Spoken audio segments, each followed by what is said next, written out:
Having trouble with indecisiveness, stress, or managing your feelings? If yes, you're looking for Serious Joy. Serious Joy is a predictive astrology service that is so amazingly accurate, you have to try it to believe it. Just enter the date, location, and time of your birth, and Serious Joy will calculate your life story using our proprietary step astrology algorithm. It's that easy. Serious Joy is your guardian sensei in the cloud. Every alert message is custom written for you. You are coached into your strengths and warned about weaknesses ahead of time. And say goodbye to surprise mood swings. If it sounds too good to be true, then try it for yourself. If you're not convinced Serious Joy knows you better than you know yourself, cancel anytime. Get serious about your joy. Visit SeriousJoy.com.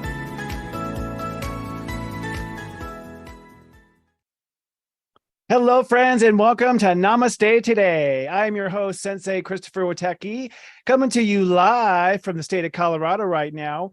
And we are super streaming across all platforms. Welcome to all of our serious joiners, as we like to say. We are live on Facebook, LinkedIn, YouTube, X, formerly known as Twitter, and of course, streaming to our own app at SeriousJoy.com. So nice to be here, and I have to do my jingle as it says. It's Friday. It's Fun Friday. One of these days, I'm going to have on stage here like a whole dancing group that does the It's Friday dance. Like we'll go to a whole It's Friday dance or a jingle and commercial. It's so nice to be here, everyone. We are live today on Friday, September 15th, 2023. We are in the energy of Virgo right now, and we have all of our people on camera in the super chat. So if you're in the super chat, say hello. No matter where you are chatting, our technology is uniting all these into one super chat from all different platforms. Let me just say hello to a few people. Hello to Linda from New Hampshire. Hello from Zia from Budapest. Oh my goodness, how nice. Shannon, okay, gotcha. Hello, Sydney from Atlanta. Hello, Jenny Pepper. Not sure where you're from, but hello anyways. Hello to Lynn from Florida.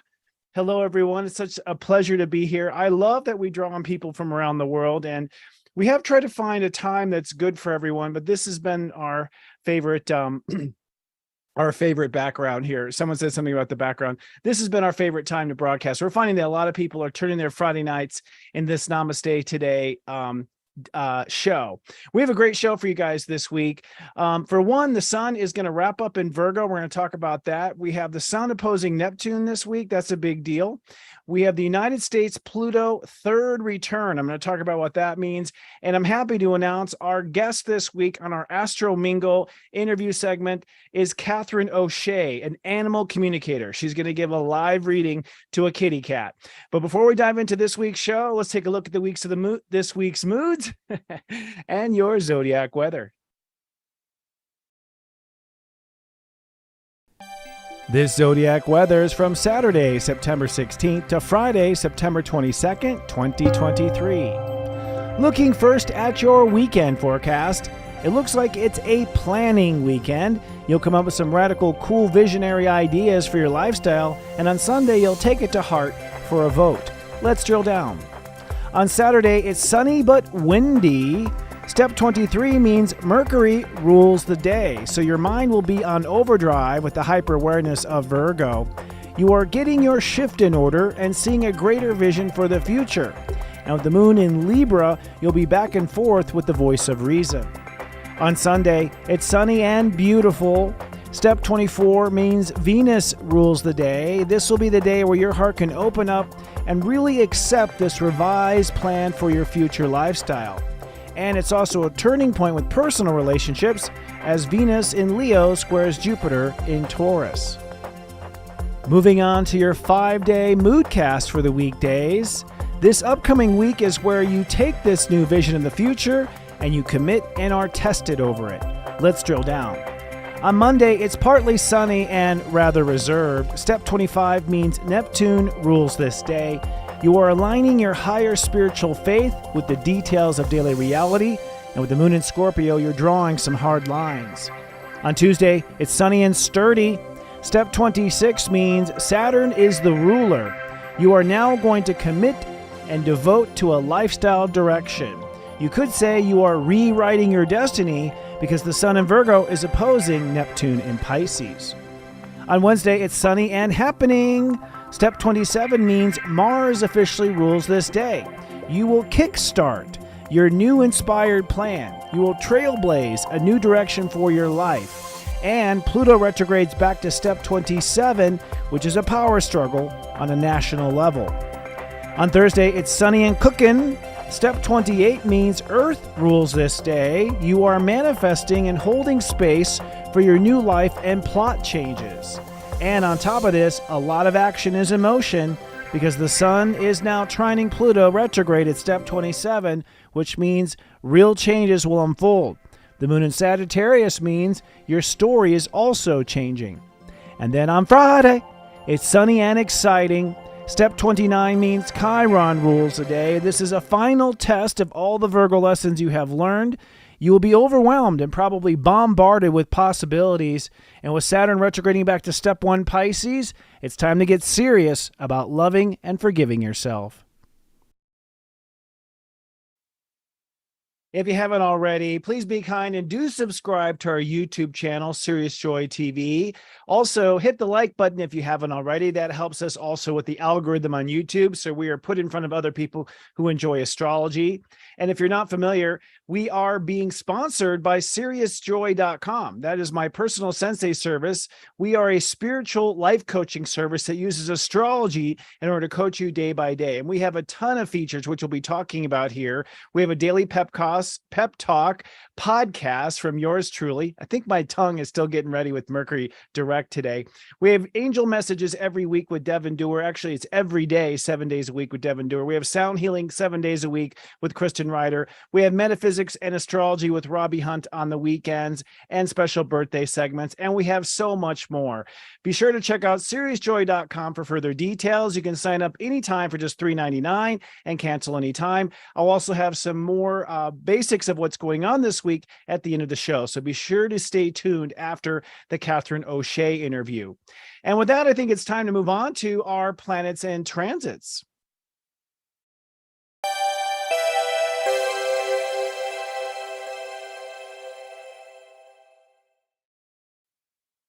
Well, my friends, we are at a very powerful time, I think, in the year and also in human history. This week, we're going to wrap up our final degrees in the sun in Virgo. So we're going to wrap up what I call the I Become transit, which is us coming into a new lifestyle and a new way of life. We also have the sun opposing Neptune this week. I'll be talking about that. It's pretty profound. But before I do, I want to take a 30,000-foot look at where we are in the course of humanity. That sounds a little heavy, doesn't it? But to some degree, it really is heavy. You probably have a sense like this yourself. I don't know about you, but I was born knowing that this is going to be an important lifetime. Something in me knew it. Even growing up as a kid, I knew that I was here to do something special.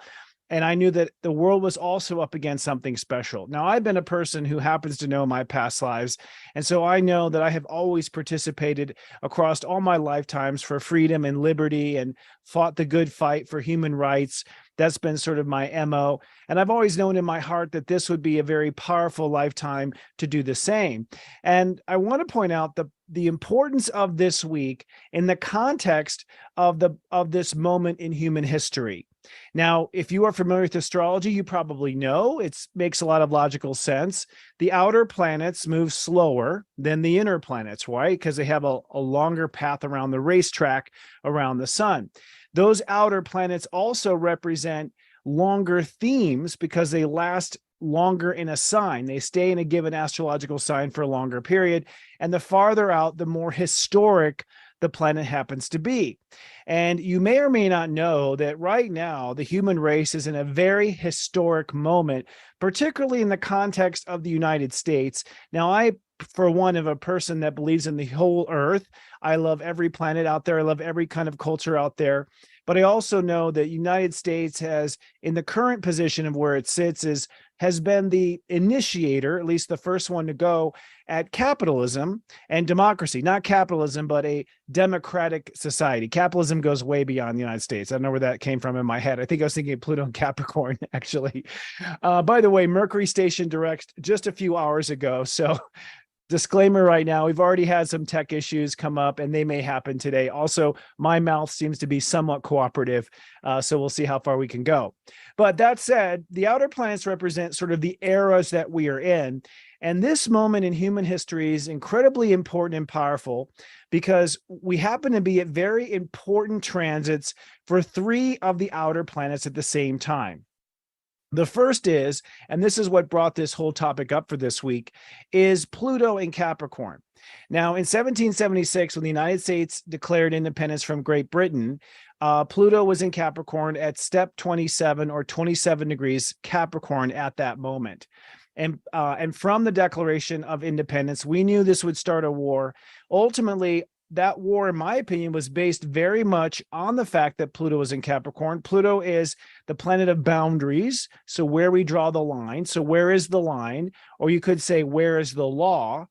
And Capricorn is the rules and the law and the governance. So when Pluto was in the high degrees of Capricorn, the world was transforming its boundaries around governance and how we govern. And most people know that we put forth a republic and a democracy. And in essence, we also created the Bill of Rights, our forefathers and foremothers. I know there's a lot of foremothers that don't have their signature on the Constitution, but I know women played a huge role in that freedom as well. You can see there's a lot of humanitarian concepts in the Constitution and the Bill of Rights. And I really think that that was a big contribution for the women of the time. You know, I'm assuming, but I do believe that that's the case. If you get into the forefathers and the relationships to their wives played an instrumental role in supporting these men in the convention and also providing their own opinions as well.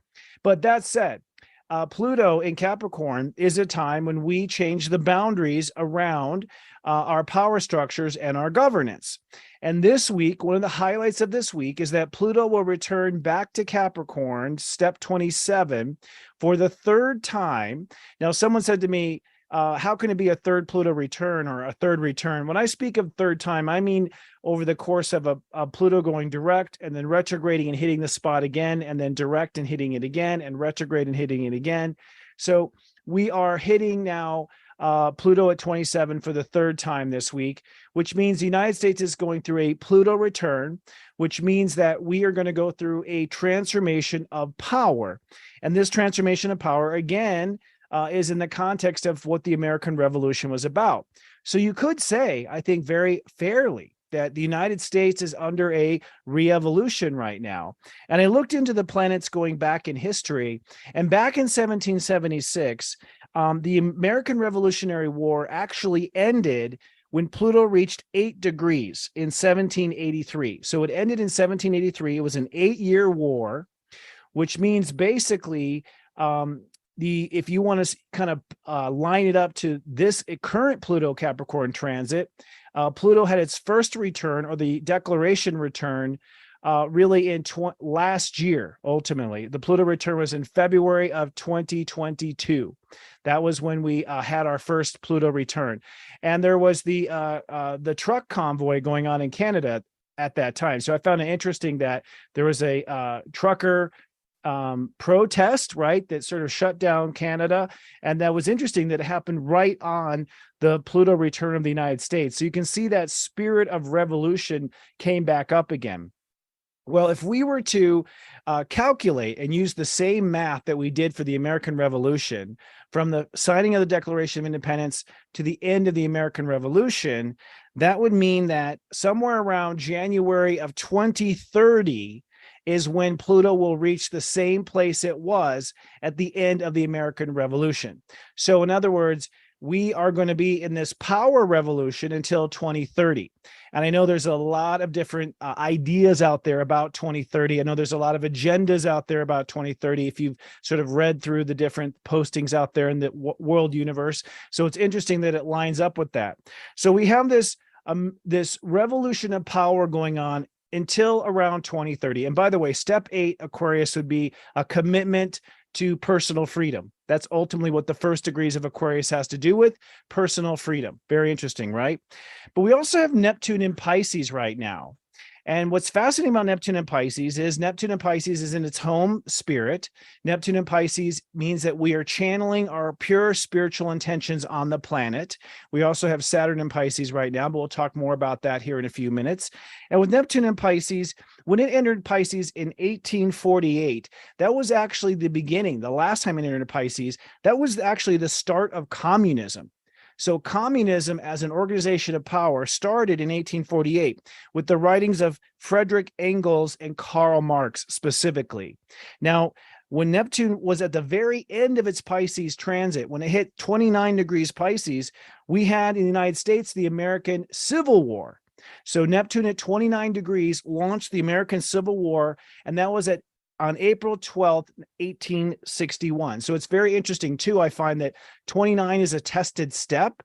Neptune and Pisces would be the test of our morals and the test of our moral fiber. And so interesting that when Neptune hit 29 degrees in 1861, here in the US anyways, we had an American Revolution. And I believe it really was over the moral fibers of being human, in particular slavery, right? And how immoral that happens to be.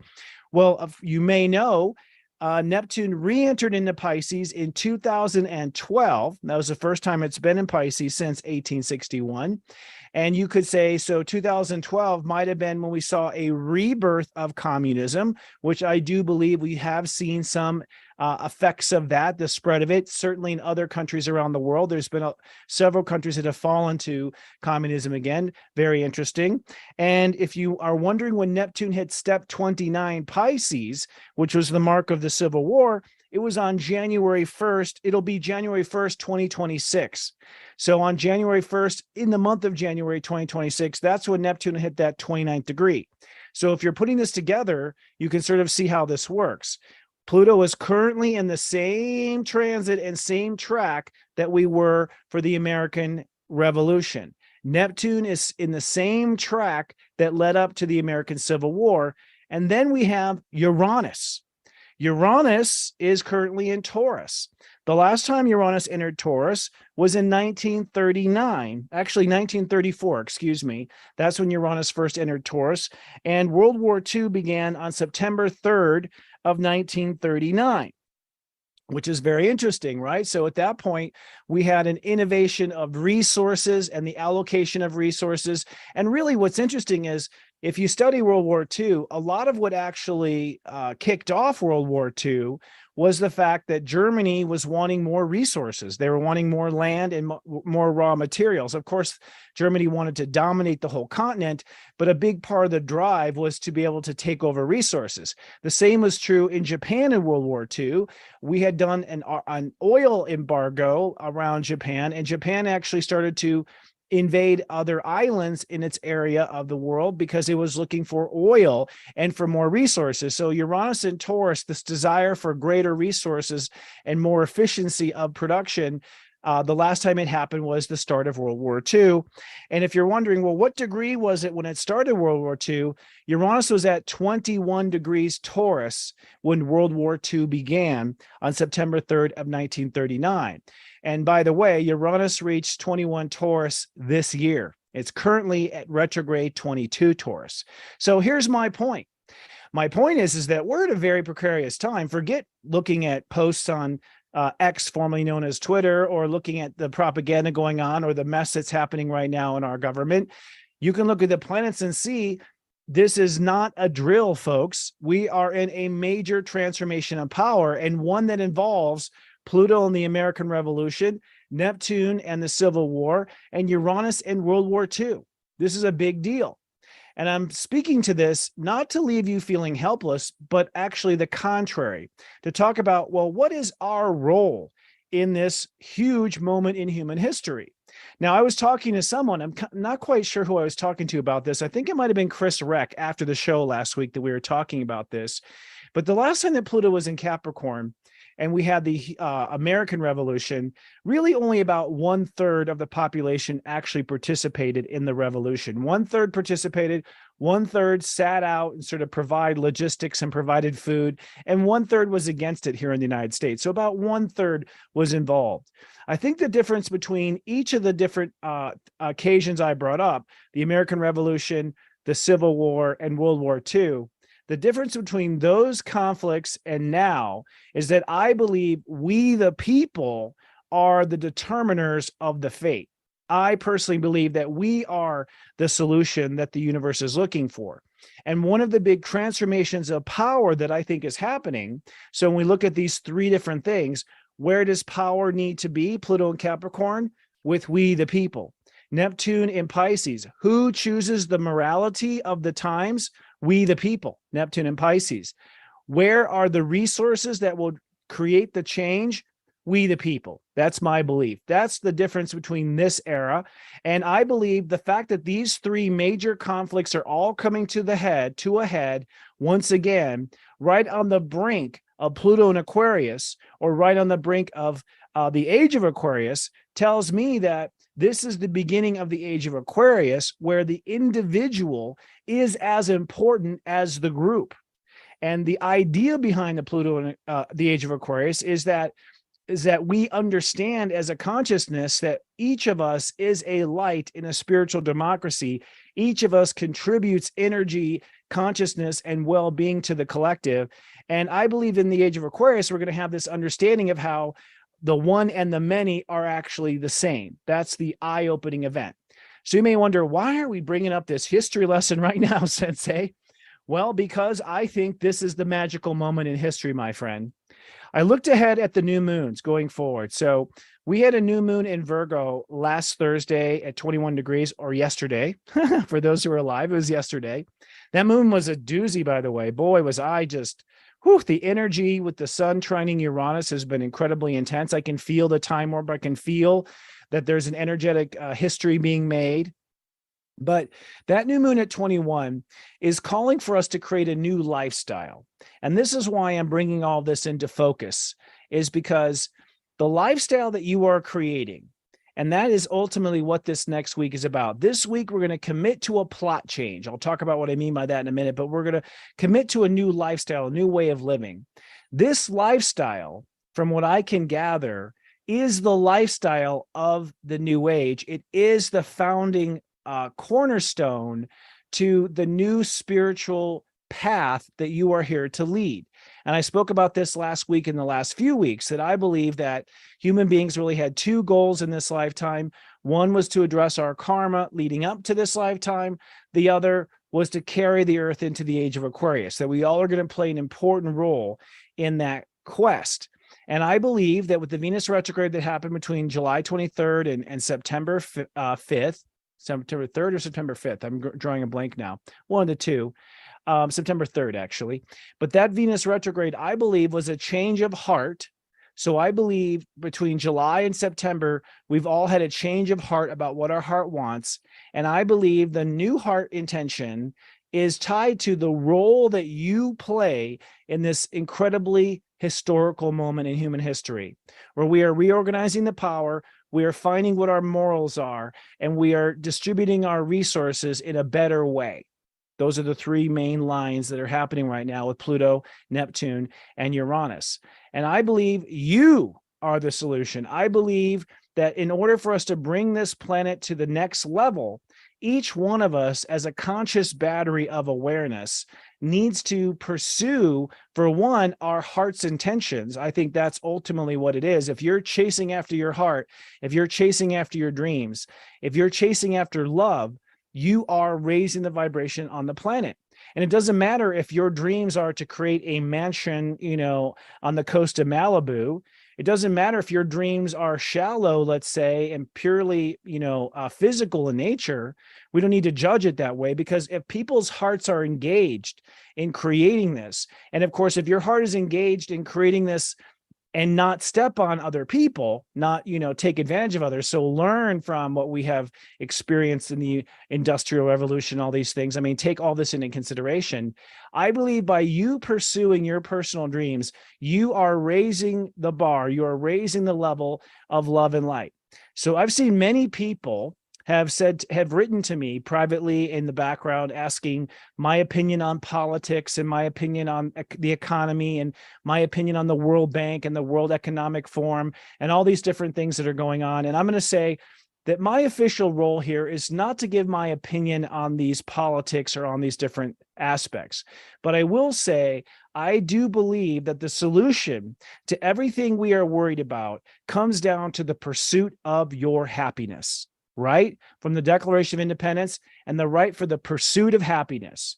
I believe, and this is my strategy here, so think of me as like a football coach with a bunch of X's and O's on the marker board here, right? My belief is the way we handle this moment is that we raise the level of love on the planet by pursuing our personal dreams and not allowing any of these events that we see happening to stop us, that we forge ahead. And I believe that by you being the person in your sphere of influence, by you being the one in your group, your family that starts to pursue your happiness, I believe it will be infectious. I believe that other people around you will be inspired to pursue their dreams and to pursue their goals. And if everyone is on this path to find and manifest our heart's greatest dreams at the same time, first of all, it's not a political thing at all. We are going after the pursuit of happiness. So I think that in a way, it's like going around the issue and raising the vibration. I personally don't believe that we should be engaged in any type of conflict, particularly with each other at this time, because I think that that is a strategy of, let's call it our opponents, to get us to waste all of our energy and waste all our time and trying to say one person is better than the other. Let's not do that, folks. Let's instead go racing for our personal dreams and show the world why it's a better place and why it's worth investing in.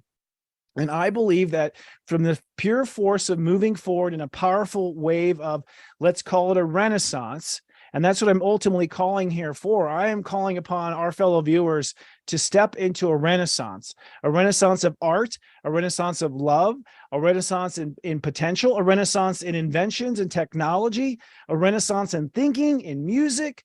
I think if we can bring about a renaissance of light and love and creativity, we can flood the earth with this new energy, inspire others to pursue it, and frankly, be a force to be reckoned with that was never planned and never anticipated by those who don't want this particular thing. It's time to raise the love. Now, that's my personal strategy. That's what I'll be preaching here until Pluto gets to 8 degrees Aquarius, okay, like is to follow our heart. I believe it is up to each one of us to take that torch and run. Now, what does it have to do with now? What's it have to do with this week? Very good question if you're asking that. This week, we lay down the foundation for our new spiritual path. So this week, we set in place the lifestyle necessary for us to be able to pursue this dream, for us to be able to go down and have our heart's desires come true. So this week, you create the life and the belief that will hold this together, that will be the foundation of this new age renaissance that I'm calling for. And I believe if you create the lifestyle that supports the art, that supports your personal dreams, then you will be sort of seduced into that path. So in other words, if you want to be an artist, create a lifestyle like an artist. If you want to be a politician and a political leader, live the lifestyle of a political leader. It doesn't matter that you actually pursue the specific goal right now. Create the life that supports that goal. And I went ahead for Serious Joy, our personal sensei service, and I looked ahead at the new moons between now and March, and I found something fascinating. The new moon we had yesterday was at step 21, Virgo. That was the new belief of what the lifestyle needs to be. That is a cornerstone. The next new moon in Libra is at 21 degrees Libra. So that is the new philosophy of the team. So we'll be talking about making the team happen. I think the next step after the lifestyle is that we start to find our fellow love walkers who are on the same path, and we begin to collaborate. So I think the two pillars of this new renaissance is a new life that supports the renaissance and a new collaboration among other renaissance foremothers and forefathers of the new age. And I believe that's what you are going to become. You are becoming the forefather or the foremother of the new age. So we have these two 21-degree new moons on in Virgo and Libra that set the stage. Then we have a series of new moons that basically supports and seals the deal. In November, we have a new moon at 20 degrees Scorpio. So in November, we create a boundary structure that holds up this new lifestyle. In December, we have a new moon in Sagittarius at 20 degrees, which means we hold emotional space for the beliefs of this Renaissance and the beliefs of this new period. In January, we have a new moon at 20 degrees Capricorn, which means we then create the rules and the structure of this Renaissance lifestyle and this new collaboration with our brothers and sisters of fellow Renaissance minds. In Aquarius, we then create the vibration and the frequency and the freedoms necessary at step 20, once again, for this foundation and this lifestyle. And then finally, 6 months from yesterday, we have a new moon in Pisces at 20 degrees Pisces, which means we then create the spiritual foundation. 20 is the foundation for the future. So in essence, we create the belief in Virgo. We create the associations of beliefs, our common unitedness in Libra, and then we create the foundation of this new age in November, December, January, February, and March. So it's a full 6 months of creating this foundation. So that brings us full circle to what this week is about. This week, we are committing, and this is my theme for this week, we are committing to a plot change. Committing to a plot change. We are committing to changing the direction that we are going to lead our life. And I want to stress to you, this is the plan. If anyone knows a Virgo, raise your hand. Like, if you know a Virgo, you know that they have plans to do everything. They have plans to be lots of places and to become someone in their life and to marry a certain someone and to have a Virgo will tell you, over the course of an entire 24-hour period, all their plans. How many of their plans are they actually doing right now? They're doing what they can. They're not doing everything they plan. So my point is that this week, we're going to come up with our strategy and our plans. And just because you can't get to it right now, doesn't mean it's not going to happen. Doesn't mean that it's not going to be the future. On the contrary, if you create a lifestyle this week that supports those plans, I believe those plans are inevitable because life will bring you to that place. The example I have for this really is the original colonists of the United States. When we had colonies coming over from not just Great Britain, but France and Spain and all sorts of European nations, colonies coming over here, that coming over was the new lifestyle. It's like that new lifestyle of living in log cabins and growing our own food and learning how to manufacture our own goods slowly over time. That lifestyle was the fundament that created the Declaration of Independence, the Bill of Rights, and these new areas of freedom that the world had not seen put in writing or enforced probably in all of world history, going maybe back to Atlantis. That's a whole nother story. So we, in this sense, we could say that we're sort of creating a colony this week, that you are breaking free and creating this new colony. You're colonizing a new way of life, and the way of life itself is going to bring about the intentions and the goals that we have. By living that life, you will create that life. This week, I think we're also rewriting history. So the two main topics of the week is committing to plot change. So we're going to change where the ship is headed, and rewriting history.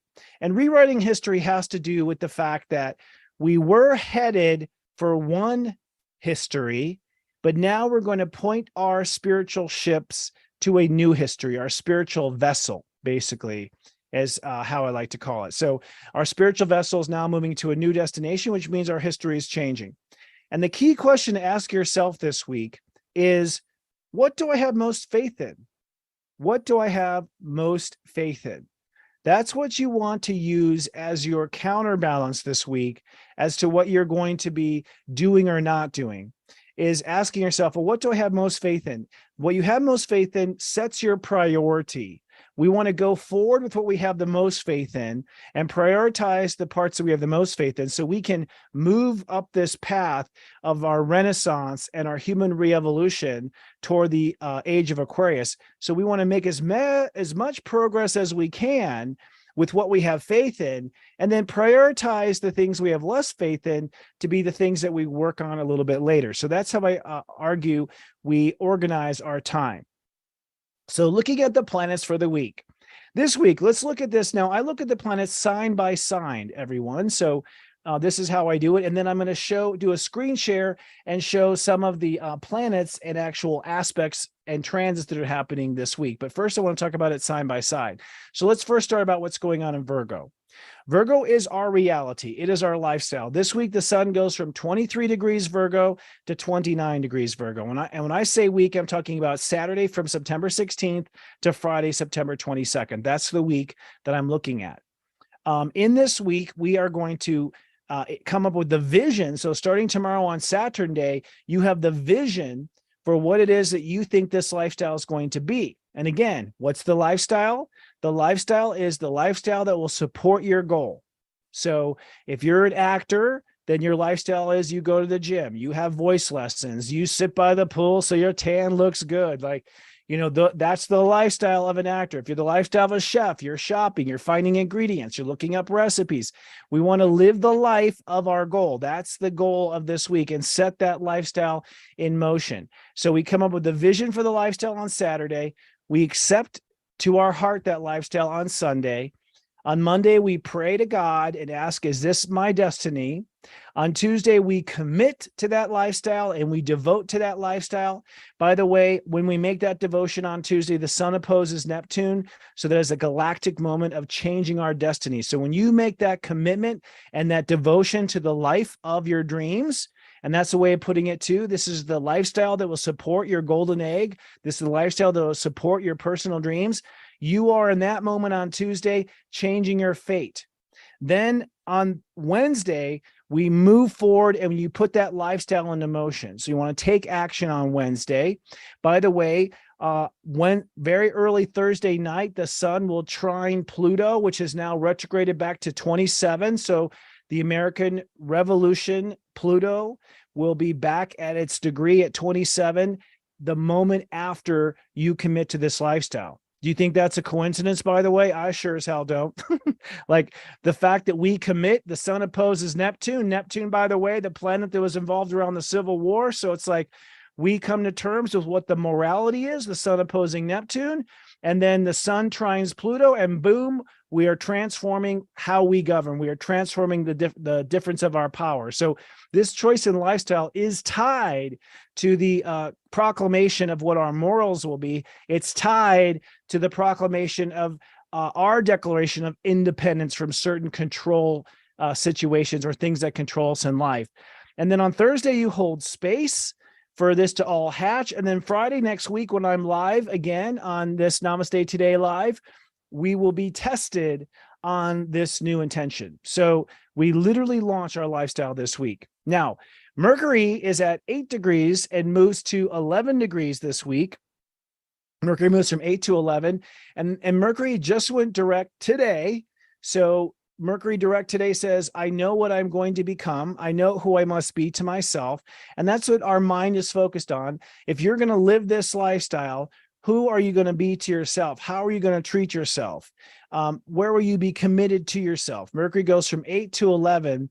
So this week you think through who you need to be to yourself, and then you become that to yourself. You become that person to yourself, and you analyze everything necessary to live healthy in that spectrum. So if I'm going to build the lifestyle of a successful entrepreneur, then I need to be healthy to myself. I need to become healthy. I need to become well rested. I need to become well nutritioned, right? With better nutrition. So there is this aspect of who you must become on the inside in order to manifest this lifestyle in the outer world. And that's the two-prong approach of Mercury and the sun, or our heart and our mind this week in Virgo. Now, the moon, the emotions of this, that's the next thing I like to talk about. The moon this week really is a decisive moon in many ways. As I speak, the moon is moving into Libra.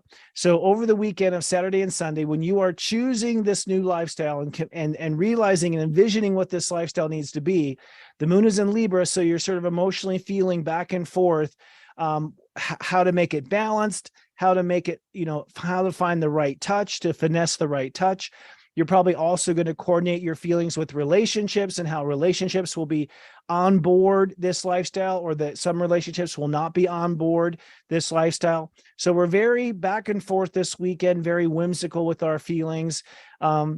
Sometimes on the side of the future, sometimes on the side of the past, but sort of feeling in between.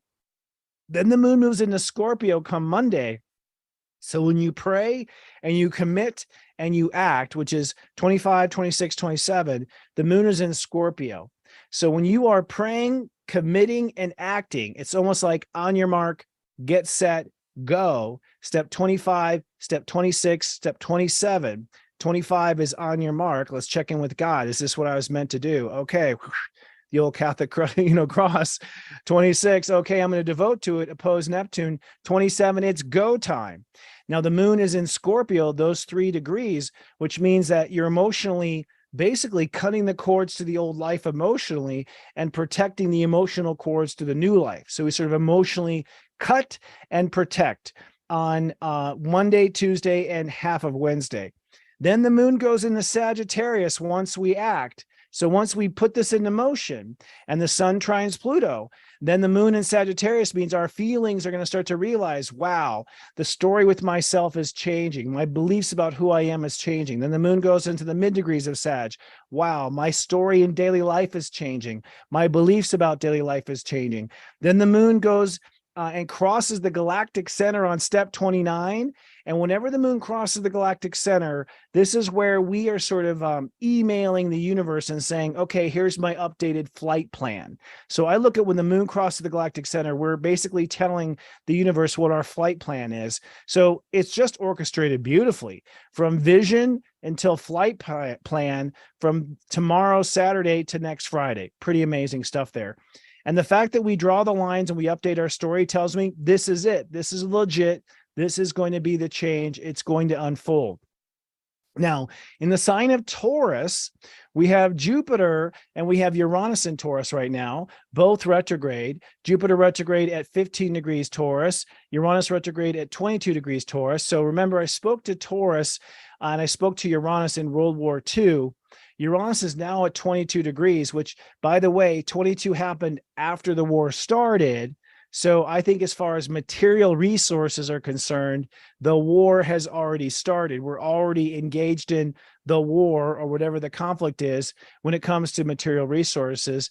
The sun actually is trining Uranus right now at 22 degrees, which means we are literally right now realizing that we belong producing in a different direction. So Uranus at 22 says, for this lifestyle to happen, you're going to have to innovate your resources, innovate your financing, innovate the way you put things together or manufacture things. So the way to pull off the new lifestyle is to do it a new way. With Uranus at 22, this is definitely saying you want to reinvent the wheel. This is a time where you invent a faster wheel, you invent a faster way of going about it. And Jupiter at 15 this week means that we are accepting our values in day-to-day life and what it is that we value. We will have Venus square Jupiter on Sunday, which means you're going to have to reconcile what your heart really wants in this new life with how you're going to pay for it or how you're going to resource it.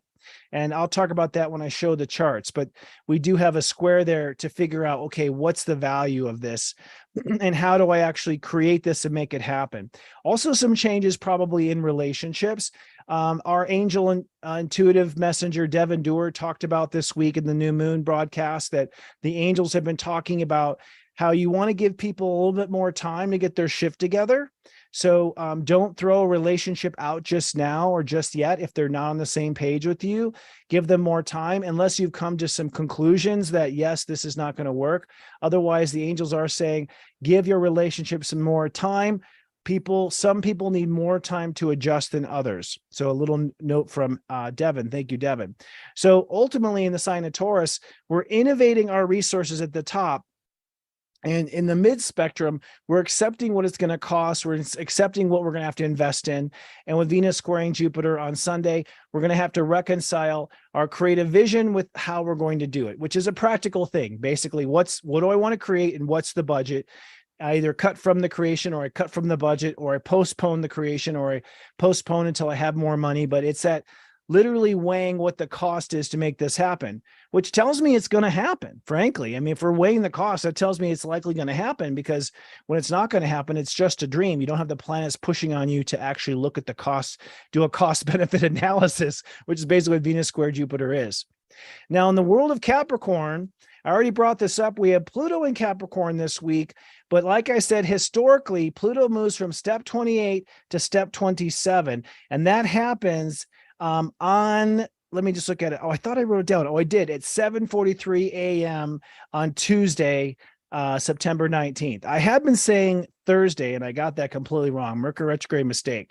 So Pluto clicks back into gear with the American Pluto return, the third Pluto return of our lifetime, of Pluto 27 for the United States. I'm not going to talk about any politics right now, but you can look at the headlines. I think we are definitely in a power struggle within the fractions of government, within the fractions of industry. There's a lot of talk about digital currency disrupting cash currency. There's talk about, different laws being changed, fundamental laws and around fundamental freedom. So I think we can see that we're about to have the next round of power conflict. And I will put that out there, officially here as Sensei, that I think that the next round of power conflict in the world power conflict, whether that's between two governments like Ukraine and Russia, or that's between the government and the citizens, like around some sort of a major court case or around some sort of a law being passed, it does look like the heat gets turned up starting Tuesday. So look for headlines to that. But remember, our solution is creating the lifestyle of the Renaissance, not falling into the trap that's being set for us. Then we have, of course, Pisces energy going on. And Pisces is where everything is, our fate is changing. We have Saturn in Pisces that goes from 2 to 1 degree Pisces this week. So Saturn starts at 2, goes to 1. Saturn is making us take responsibility, that's Saturn, for our karma, that's the early degrees of Pisces, with ourself. So if you're going to create this new lifestyle that represents your Renaissance, you can't be beating yourself up like you were during the Depression, right? You can't be beating yourself up like you were during the Dark Ages. You can't be treating yourself the way you've been treating yourself this whole time in your life.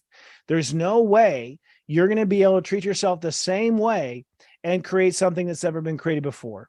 And I'll tell you, in most of the readings I do, the problem is always the person themselves, that we're always in the way we treat ourselves. Most of the time, what keeps us from manifesting is that we keep treating ourselves like we're not worthy. We keep treating ourselves like we're not smart enough. We keep treating ourselves like we have something to prove. And because we keep treating ourselves in these ways, there's no way we're manifesting something magnificent. There's no way you're going to manifest a Renaissance if you're still acting like you were in the Dark Ages to yourself. So Saturn at 2 and 1 says, hey, it's time to end the karma you have with your feelings, not falling into super emotional funks like you used to. It's fine if you get down on yourself now and then, but it can't be the norm. We just can't allow it.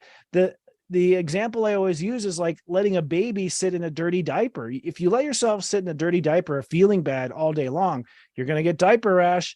You're going to feel worse.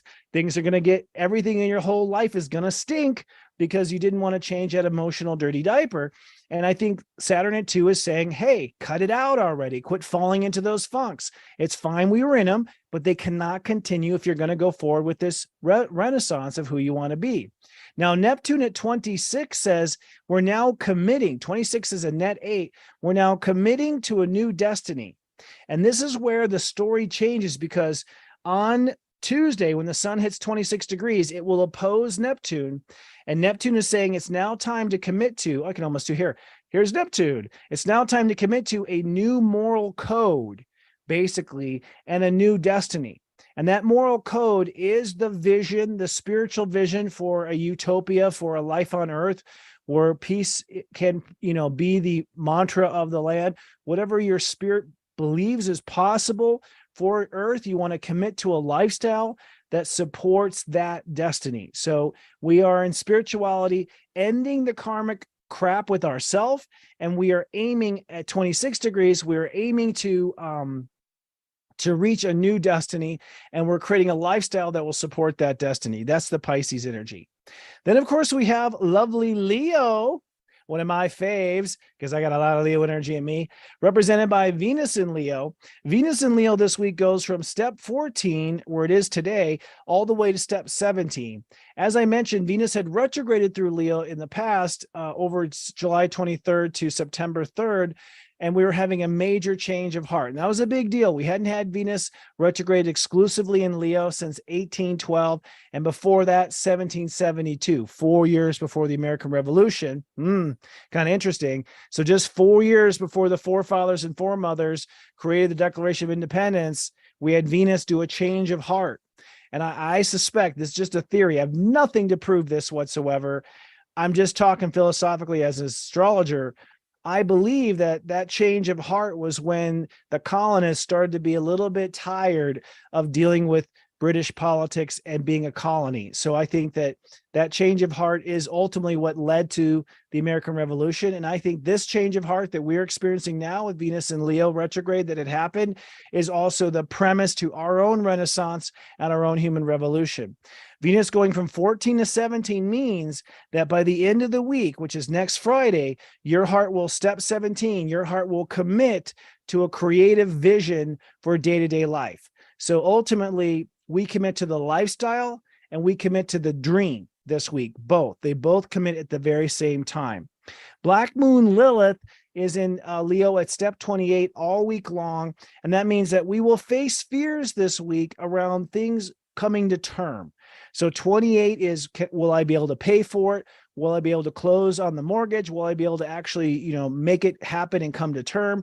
Facing fears of whether or not we'll come to term. Obviously, if you have failed to bring something to term in the past, you'll have more of a rockin' of that fear sort of knocking on your door.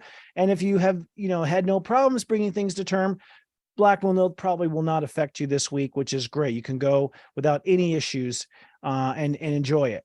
And then lastly, the Aries energy, and I'll show you the charts of the week. In the Aries energy, we have Chiron and the North Node.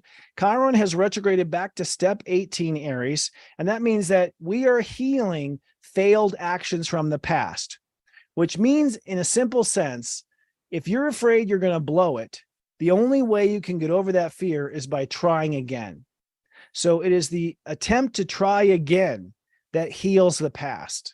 It's the attempt to try it again that overcomes the fear and the second guessing. It's the attempt to try again that gives you the courage to keep going. So I believe we don't have courage until we try. Courage is the energy you feel once you face the fear. No one feels courageous until they face it. It's like this crazy energy of excitement and adrenaline that hits you when you are now facing the dragon or facing the shadow or facing the worry. So if you want courage, try, go forward, take the action, don't stop.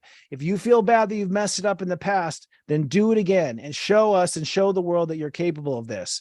The North Node at 25 Aries does say that we are stepping into the character we were destined to be. So I believe we are, in fact, destined to be this Renaissance. We are destined to be this character. This is who we came to be here on the earth. So I think it's an exciting time. Now, that said, I do want to show you real quickly, and looks like I'm moving pretty good on time, about 5 minutes behind from my little mega speech there. I'm proud of it. Good to see everyone in the chat, by the way. Let me show you the preview. Do we have 2 previews? Okay, that's the wrong one. We don't want to show that. That was Catherine's chart. Sorry about that, Catherine. I just flashed your chart for the whole world to see. Oh, yikes, Rama. Did you lose me? Okay, I still see us on here. Okay, good. Phew. I lost the window, but I see the game. So here we go. This month I call it's the magic unfolds, basically. That is the magic of the month. The magic unfolds. And we are rewriting history. And I do believe that this is the week that we do rewrite history. I think this is the week where it happens. In essence, by facing the sun opposing Neptune, and deciding to live the lifestyle of your heart's desires, you are making the magic unfold and you are rewriting your history.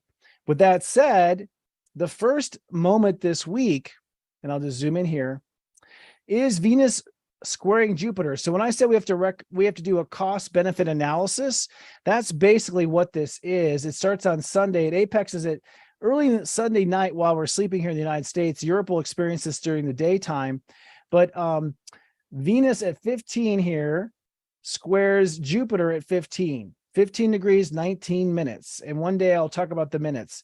Notice Venus is conjoining Juno, Jupiter's wife, which is an asteroid at 16, which means this creation going forward is part of our spiritual destiny, 16 degrees, our spiritual destiny of what we've come to create. As I mentioned, we have Black Moon Lilith at 28 degrees, Mercury still at the stationary 8 degrees Virgo, so we know who to become, and we're committing to who we need to become.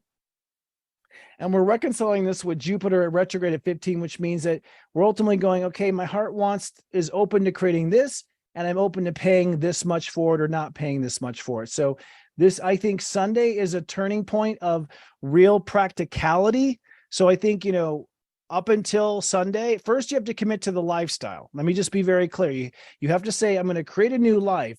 And that life is to basically support this Venus square Jupiter, to support the new dreams that I want to create and the manifestations that are the reflection of that dream. And of course, we're going to do a cost benefit analysis right here on Sunday. Vesta at 0, holding space for the emotional caring that's necessary for that day. The next key date is on Tuesday, September 19th. This is when the sun will oppose Neptune. It apexes at 7 a.m. here in the United States. You can see here the sun at 26 degree Virgo, opposing Neptune at 26 degree Pisces. This opposition on Tuesday, which happens, again, very early in the morning, so pretty much the night before is when you most likely came to terms with this. This opposition is, in my opinion, the destiny turning point. When you commit to making that life come true, that lifestyle come true, the lifestyle of the Renaissance man or the Renaissance woman, you are in fact facing off with the fate you were once on, and you are now heading towards the fate you belong on. So this is a change of fate. I wouldn't be surprised if Tuesday in the daytime or Wednesday, we start hearing different things from people like, I'm quitting my job, I'm leaving my partner, we're having another baby. Probably some major announcements from people after Tuesday come Wednesday. Notice Mercury moves out of its stationary degree to step 9. This is fascinating to me. This is where the steps just show me like, oh my goddess, this stuff is so accurate, because you commit to this new lifestyle. And the minute you commit, that's when it's time to become the new person. Mercury at 9, it's time to act on becoming that new person. If I'm going to have the life, I've got to live accordingly to it. So I think Tuesday is probably the most powerful day of the week. Your fate changes on Tuesday.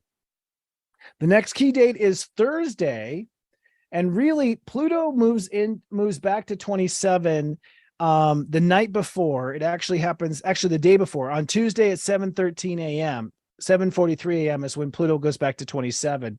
But then here on Thursday, the sun, which is now moving forward with the new lifestyle plans, trines Pluto at 27 degrees, which means this is where I get all of the opening of this show. When I said your lifestyle is the answer to the human revolution, I'm literally saying your lifestyle is the answer to the human revolution, Pluto 27. It is the key. It is the golden key that unlocks the door to the new age.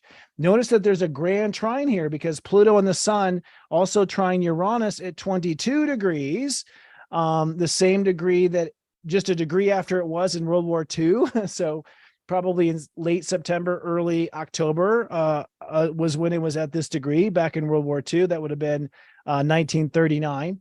So ultimately, this new lifestyle kicks off, I think, the human revolution and the resource revolution or the manufacturing revolution that's necessary for this new lifestyle to come to be. Notice oscillating Lilith here. Oscillating Lilith is the fear trigger, which means that you're gonna be triggered by rocking the boat. 22 is revolution, really. So this action, we know full well, it's going to lead to a revolution because we are afraid of just that. Now, this is a revolution of lifestyle, but it just shows you that the planets are backing up this conscious direction. And then the last point I want to point out is just the final day of the week, which is next Friday when I'm on the air here. Notice, so at Friday, 29 degrees is a Grandmaster degree of Virgo. Unlike other degrees, 29 is the strongest in the Virgo consciousness, is because this is what life will become. So we are stepping into what life will become on Friday. Of course, it's part of the human revolution and part of the industrial revolution. You could say industrial revolution with Uranus at 22. That's a good way to put it.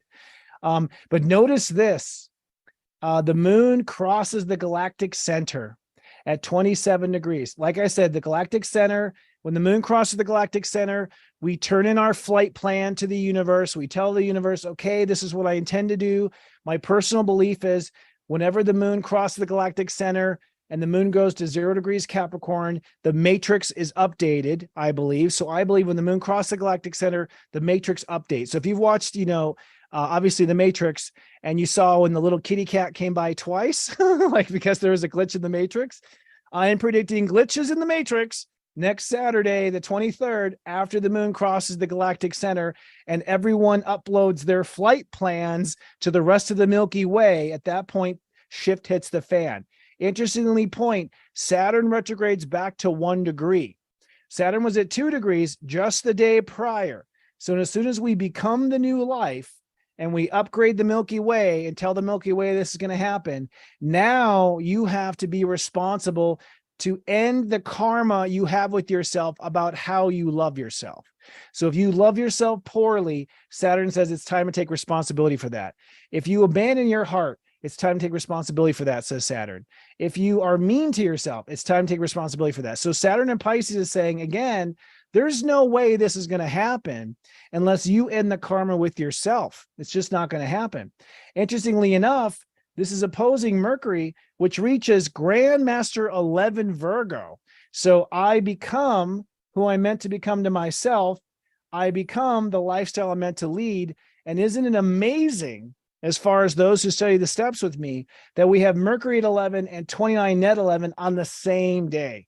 You can't write this shift, my friends. It's pretty fascinating. So those are the planets. Those are the transits. I think now it's time for you to steep yourself some tea so we can have our tea time.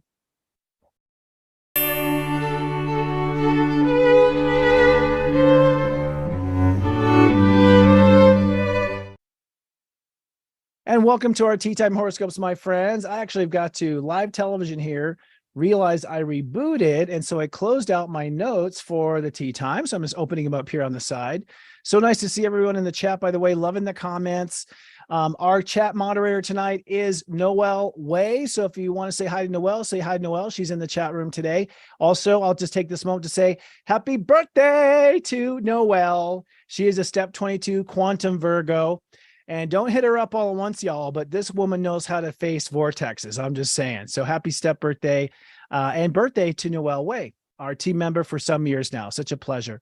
Everyone, please say happy birthday to Noelle in the chat. That'd be really nice. Appreciate it. All right. So with that said, we have a fascinating night of horoscopes tonight. I'm so happy I'm on cue here. 5 minutes after the hour. So we're working on this great. By the way, everyone, stay streaming. We have Catherine O'Shea, animal communicator tonight, basically an animal intuitive. She's going to blow your mind when you see what she's capable of doing. If you can't get in touch with your pets, we have the right lady to help you with that. So for the horoscopes this week, I'm going to talk about 4 things. I always like to talk about 4 things because it is to me the most thorough way to go.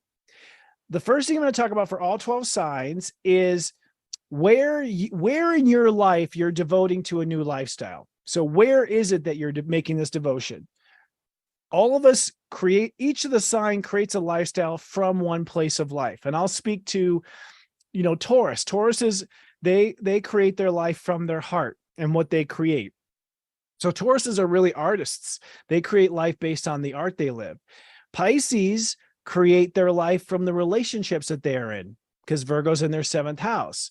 Capricorns create the life from the beliefs they have.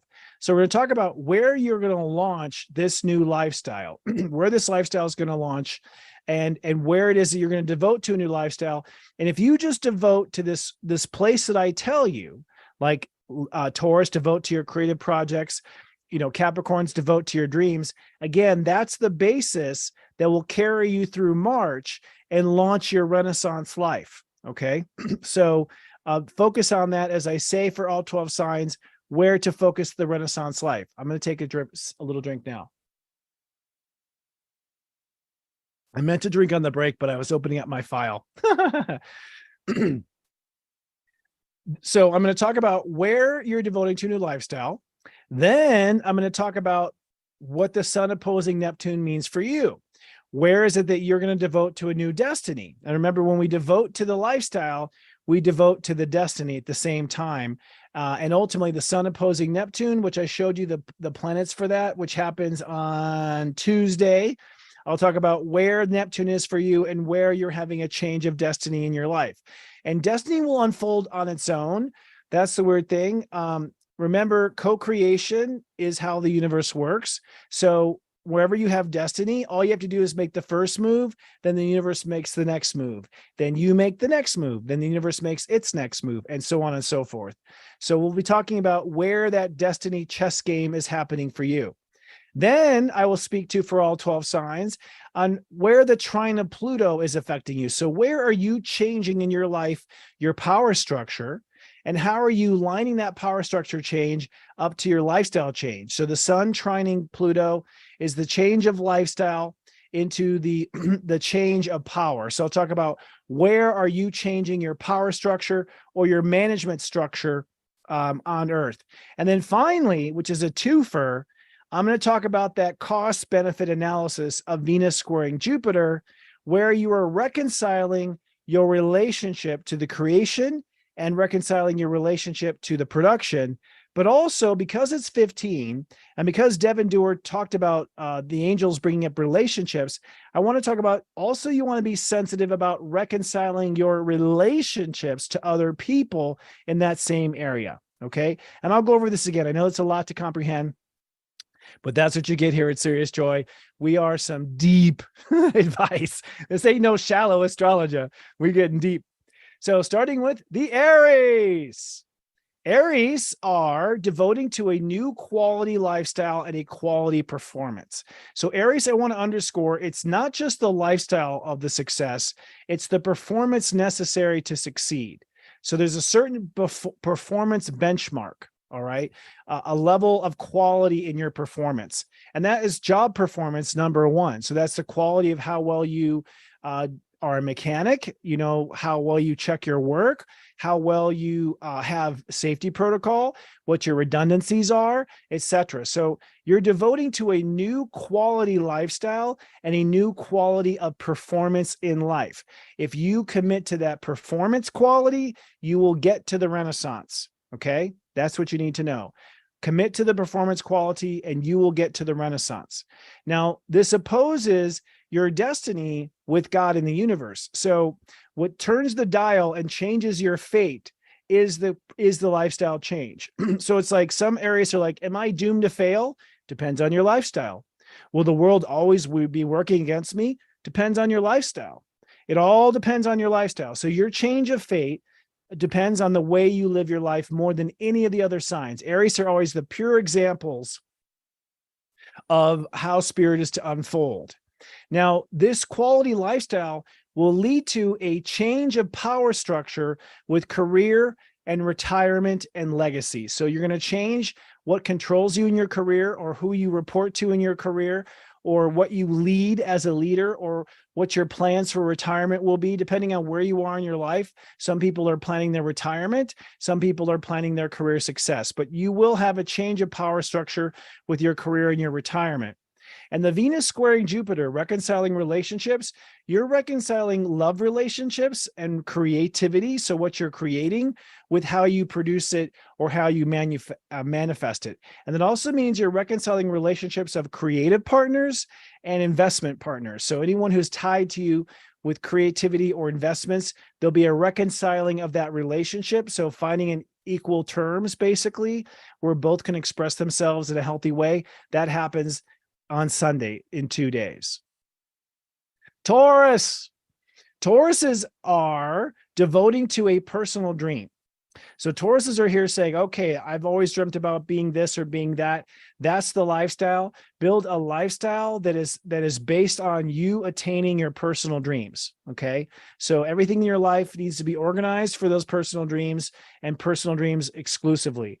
Now, you may have to choose your favorite dream, by the way, because you don't want to overextend yourself, Taurus. With Jupiter in your sign, there's a tendency to want to overextend or overinvest or overproduce. So, pick, again, I talked about this earlier, choose the personal dream you have most faith in. What do I have most faith in? Choose the dream you have most faith in to begin with. Remember, God never says no. God only says not yet. Okay. Now, this new personal dream does oppose your fate and destiny when it comes to society, social ambition, and social reputation. So your karmic chess game, where you make a move and then the world makes a move, is with your reputation in society. You take one step towards your personal dream, you'll see God moves a chess piece when it comes to reality in your social world. Do another thing for your personal dream, you'll see God moves another chess piece for your social ambition and your reputation. So you're changing your destiny as to who you end up becoming in society, basically. Where this trines Pluto is, you're going to be changing the power structure around your life's purpose and your personal dream. So what you feel your purpose is, what you feel you're here to do, this trines right into your personal dream. So your dreams are in alignment with your purpose. Your purpose is your dreams. That's what the planets are saying. The reconciliation of relationships is between home and family members and your own personality. So who you deal with day to day, you're going to find what the right relationship is of how you perform day to day, how you behave day to day, how you respond to people day to day. And this day-to-day behavior has to be reconciled with your home, your emotional needs, and your family needs. And you might have a reconciliation with people you interact with day to day, and you might have a reconciliation with your family members, the people that are in your immediate home environment. Gemini. Geminis are creating a new or devoting to a new lifestyle when it comes to their emotional security. So basically, for you to have your renaissance, Gemini, you must have the home and the family that supports that renaissance. You must have a daily lifestyle of coming home, taking care of yourself, sleeping right, eating right, nurturing your feelings, letting your feelings take a strong vote in what you do or whether you're ready to do something or not. You're devoting to a new emotional lifestyle, a new way of living emotionally. That's the foundation to your dreams coming true and your Renaissance life. Now, when you have that security in place, this means that you're going to also devote to a new destiny for your career and legacy.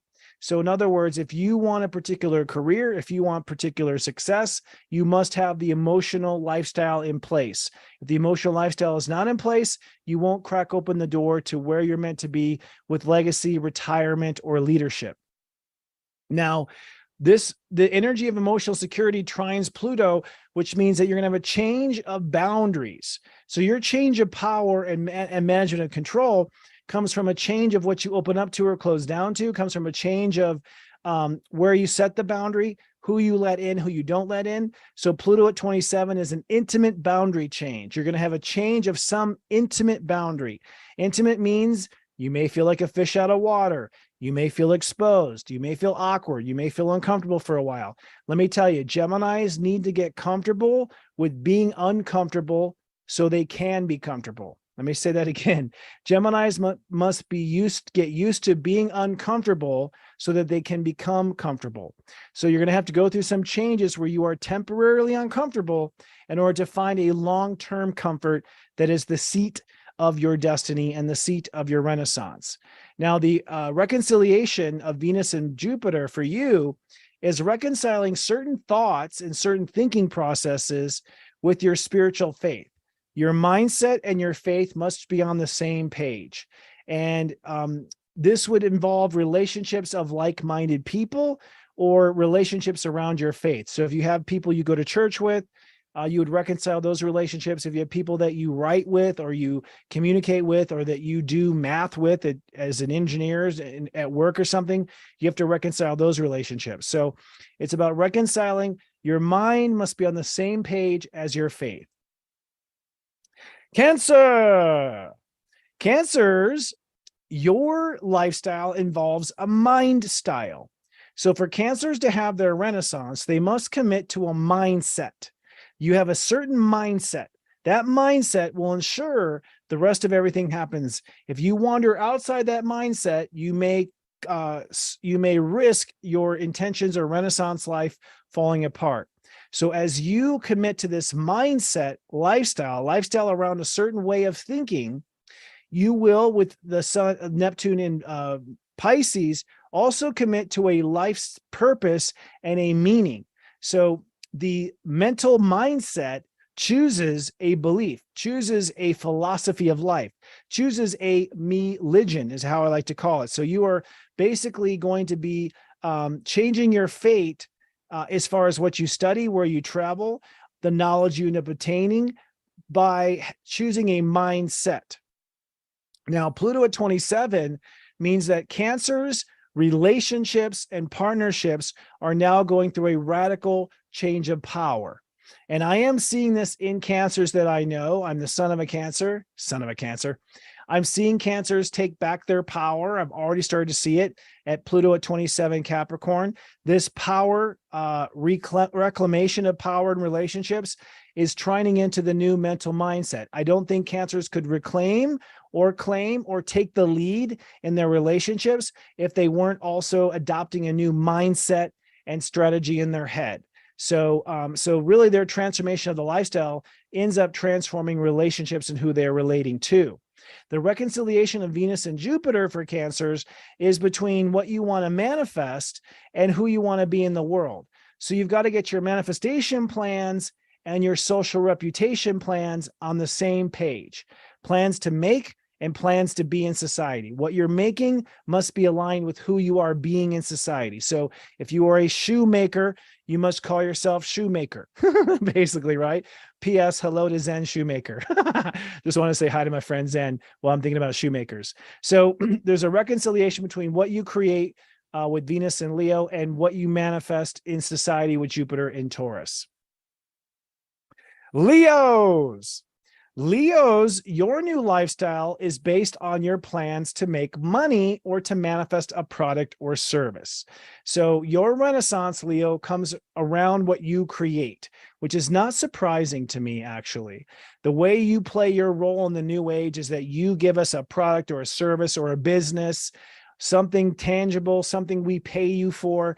This is your strategy for your new lifestyle, building a lifestyle around how you make money.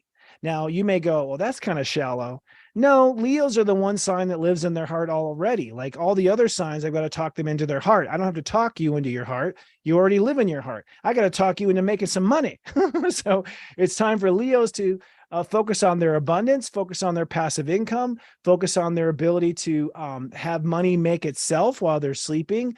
And that foundation of making the money, making the product, making the donuts. I'm going back and dating myself to an old Dunkin' Donut, time to make the donuts.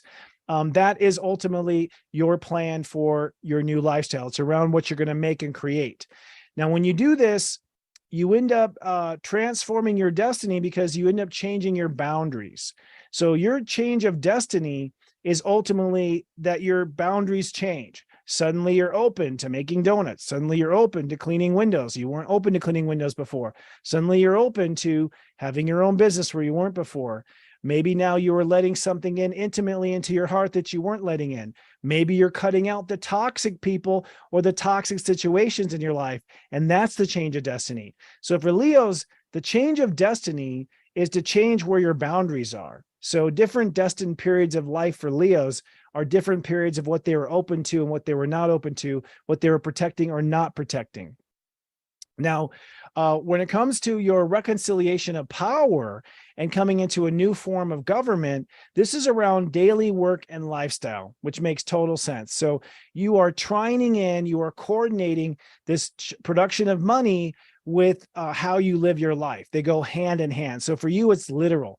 And maybe you've been working for the man, or you've been working for, Visa, basically giving all your money away to credit card transactions. So you may have a bit of some sort of a renaissance or a revolution when it comes to the way you live. So the way you live has got to support this product and the manufacturing of this service or this good or this business. Your reconciliation between creativity and values, or your cost benefit analysis, is between how you interact. So your behavior has to be on the same page as your career goals. So behavior and career goals have to be on the same page. And I know a lot of Leos whose behavior is very eccentric and over the top sometimes. I'm a Leo rising, I have the right to say that. And that's not very much in line with good business. So you have to get your affairs and your business goals in line, and you have to get relationships with coworkers and people you deal with day to day on the same page as well. So it's also your office, your co-office workers, your colleagues, and the people you see day to day. People you see day to day may be someone you see at the hot dog vendor, for lunch, or it could be, your pharmacist. So it can be anyone in your daily life, but you want to get all these people on the same page to your goals. Virgo, happy birthday, Virgo. Final happy birthday for the Virgos out there. Tell every Virgo you know that you love them, and happy birthday to them. Virgos are, basically, who you become as a character is the foundation for your lifestyle. So your lifestyle foundation is how you behave. How you behave is what makes the lifestyle for a Virgo. So if you behave happily, if you behave grumpy, if you behave defensively, this is what creates your lifestyle. The character of who you be. I mean, you are the epitome of what you be is what comes. If you don't know. So if you be optimistic, you get optimism. If you be sad, you bring in sad events. So your lifestyle is who you choose to be in any given moment. And this also is when things come at you too. Who do you be when you have like, hardship come at you? Who do you be when you have, challenges come at you, right? Same thing. That is defining of your character, and that is defining of what your lifestyle ends up becoming. Now, in this character action path of who you're becoming, this opposes Neptune at 26 degrees Pisces, which means your fate in relationships actually changes. So as you become someone else, your luck with people changes. I can't tell you how many Virgos have said to me, where's the one? Where's the love of my life? And my response is, well, who are you being right now? Because who you be is what kind of person comes. And you can't trick the universe, Virgo. God knows when you're cheating. So if you're just smiling when the camera's on, but then going back to a frown, you're not fooling anyone. The universe knows what's going on, and you are attracting frowny relationships. So Virgo's destiny is going to change in relationships if they change who they become moment to moment and create a lifestyle to support that new character. Pluto at 27, where your revolution happens, is around personal dreams. You're going to take back your power with personal dreams. You're going to change your boundaries around personal dreams. Some dreams will be thrown out. Some dreams will be kept. Again, the question of the week is, what do I have most faith in? Start there. What you have most faith in is what you want to do first, and then from there, move on to other dreams. So there's going to be a power change or a leadership change of personal dreams, which may be the love of your life. That might be your personal dream, which would totally count here. And that new personal dream is tied in to your character as well. Now, the reconciliation between Venus and Jupiter for you, the cost-benefit analysis, is between your spiritual faith and your knowledge and education. You have to have your faith and your knowledge on the same page. You must have faith in what you know, and you must know that you have faith. All right. And you must coordinate relationships in your spiritual world, and you must coordinate relationships in your educational world. So fellow students must be on the same page. The teacher of the class must be on the same page. The clergy must be on the same page. Your fellow meditation friends in meditation class have to be on the same page. Reconciling faith and knowledge, they must be on the same page. We're going to take a little sip. Usually it's at Virgo, but now it's going to be Libra. Libra! I feel like a game show. Come on down. You're the next contestant. Libra, your lifestyle is based on your faith. Okay. So everything in life is based on the faith you have. If you have no faith, then your life will follow that. If you have faith, then your life will follow that. So Librans literally create their life based on the faith they have. And most Libras I know have little faith in a lot of things. I don't know why that is, frankly. I think it's because you've been hoping for people not to let you down. And perhaps you're learning to have faith that's divorced from relationships. I think Libras always try to buddy up. And so sometimes they don't have faith because the relationships aren't going well. But you have to have faith independent of your relationships. And what you have faith in, your spiritual relationship to God, your call to destiny, this is what creates your lifestyle. Your lifestyle is based on your faith and your destiny. Now, this opposes Neptune in Pisces, which has to do with your literal daily lifestyle. So as you change your faith, your life will change. So if you're stuck in a dead-end job, you don't have the right faith. If you're stuck in debt, you don't have the right faith. If you're stuck working around people that are negative, you don't have the right faith. Anything not going right in your commute, the equipment you use, your relationship to your body, your relationship to your health, obviously, your ability to perform and do well, it's all tied to how well you hold the faith. So stronger faith, higher quality lifestyle. Your life is going to change, and the destiny of where you live in life is going to change. Libras are about to change their life here any moment now. Now, Pluto at 27 says there'll be a management and power transformation around family, your home, your estate, your foundation. So your emotional foundation, your home, family, and estate, this is what ends up changing. There'll be a power change, a leadership change. You could sign over your mortgage to another lender. So refinancing, perhaps there's going to be some sort of power change with home, family, or your estate. The reconciliation between Venus and Jupiter, the cost-benefit analysis, is between who you are in the world and where you draw the boundary. So your world reputation, who you are to the world, must be on the same page as how you draw boundaries with others. You can't have a loosey-goosey boundary structure and a very tight reputation, for instance. The boundaries and the limitations have to not only be drawn, but enforced, which is not very Libra. Libras tend to not like to enforce boundaries. They like to draw them and then draw them again. And then draw them again. It's like you cross this line, you die. Okay, you cross this line, you die. Okay, you cross this line. Libras tend to back up.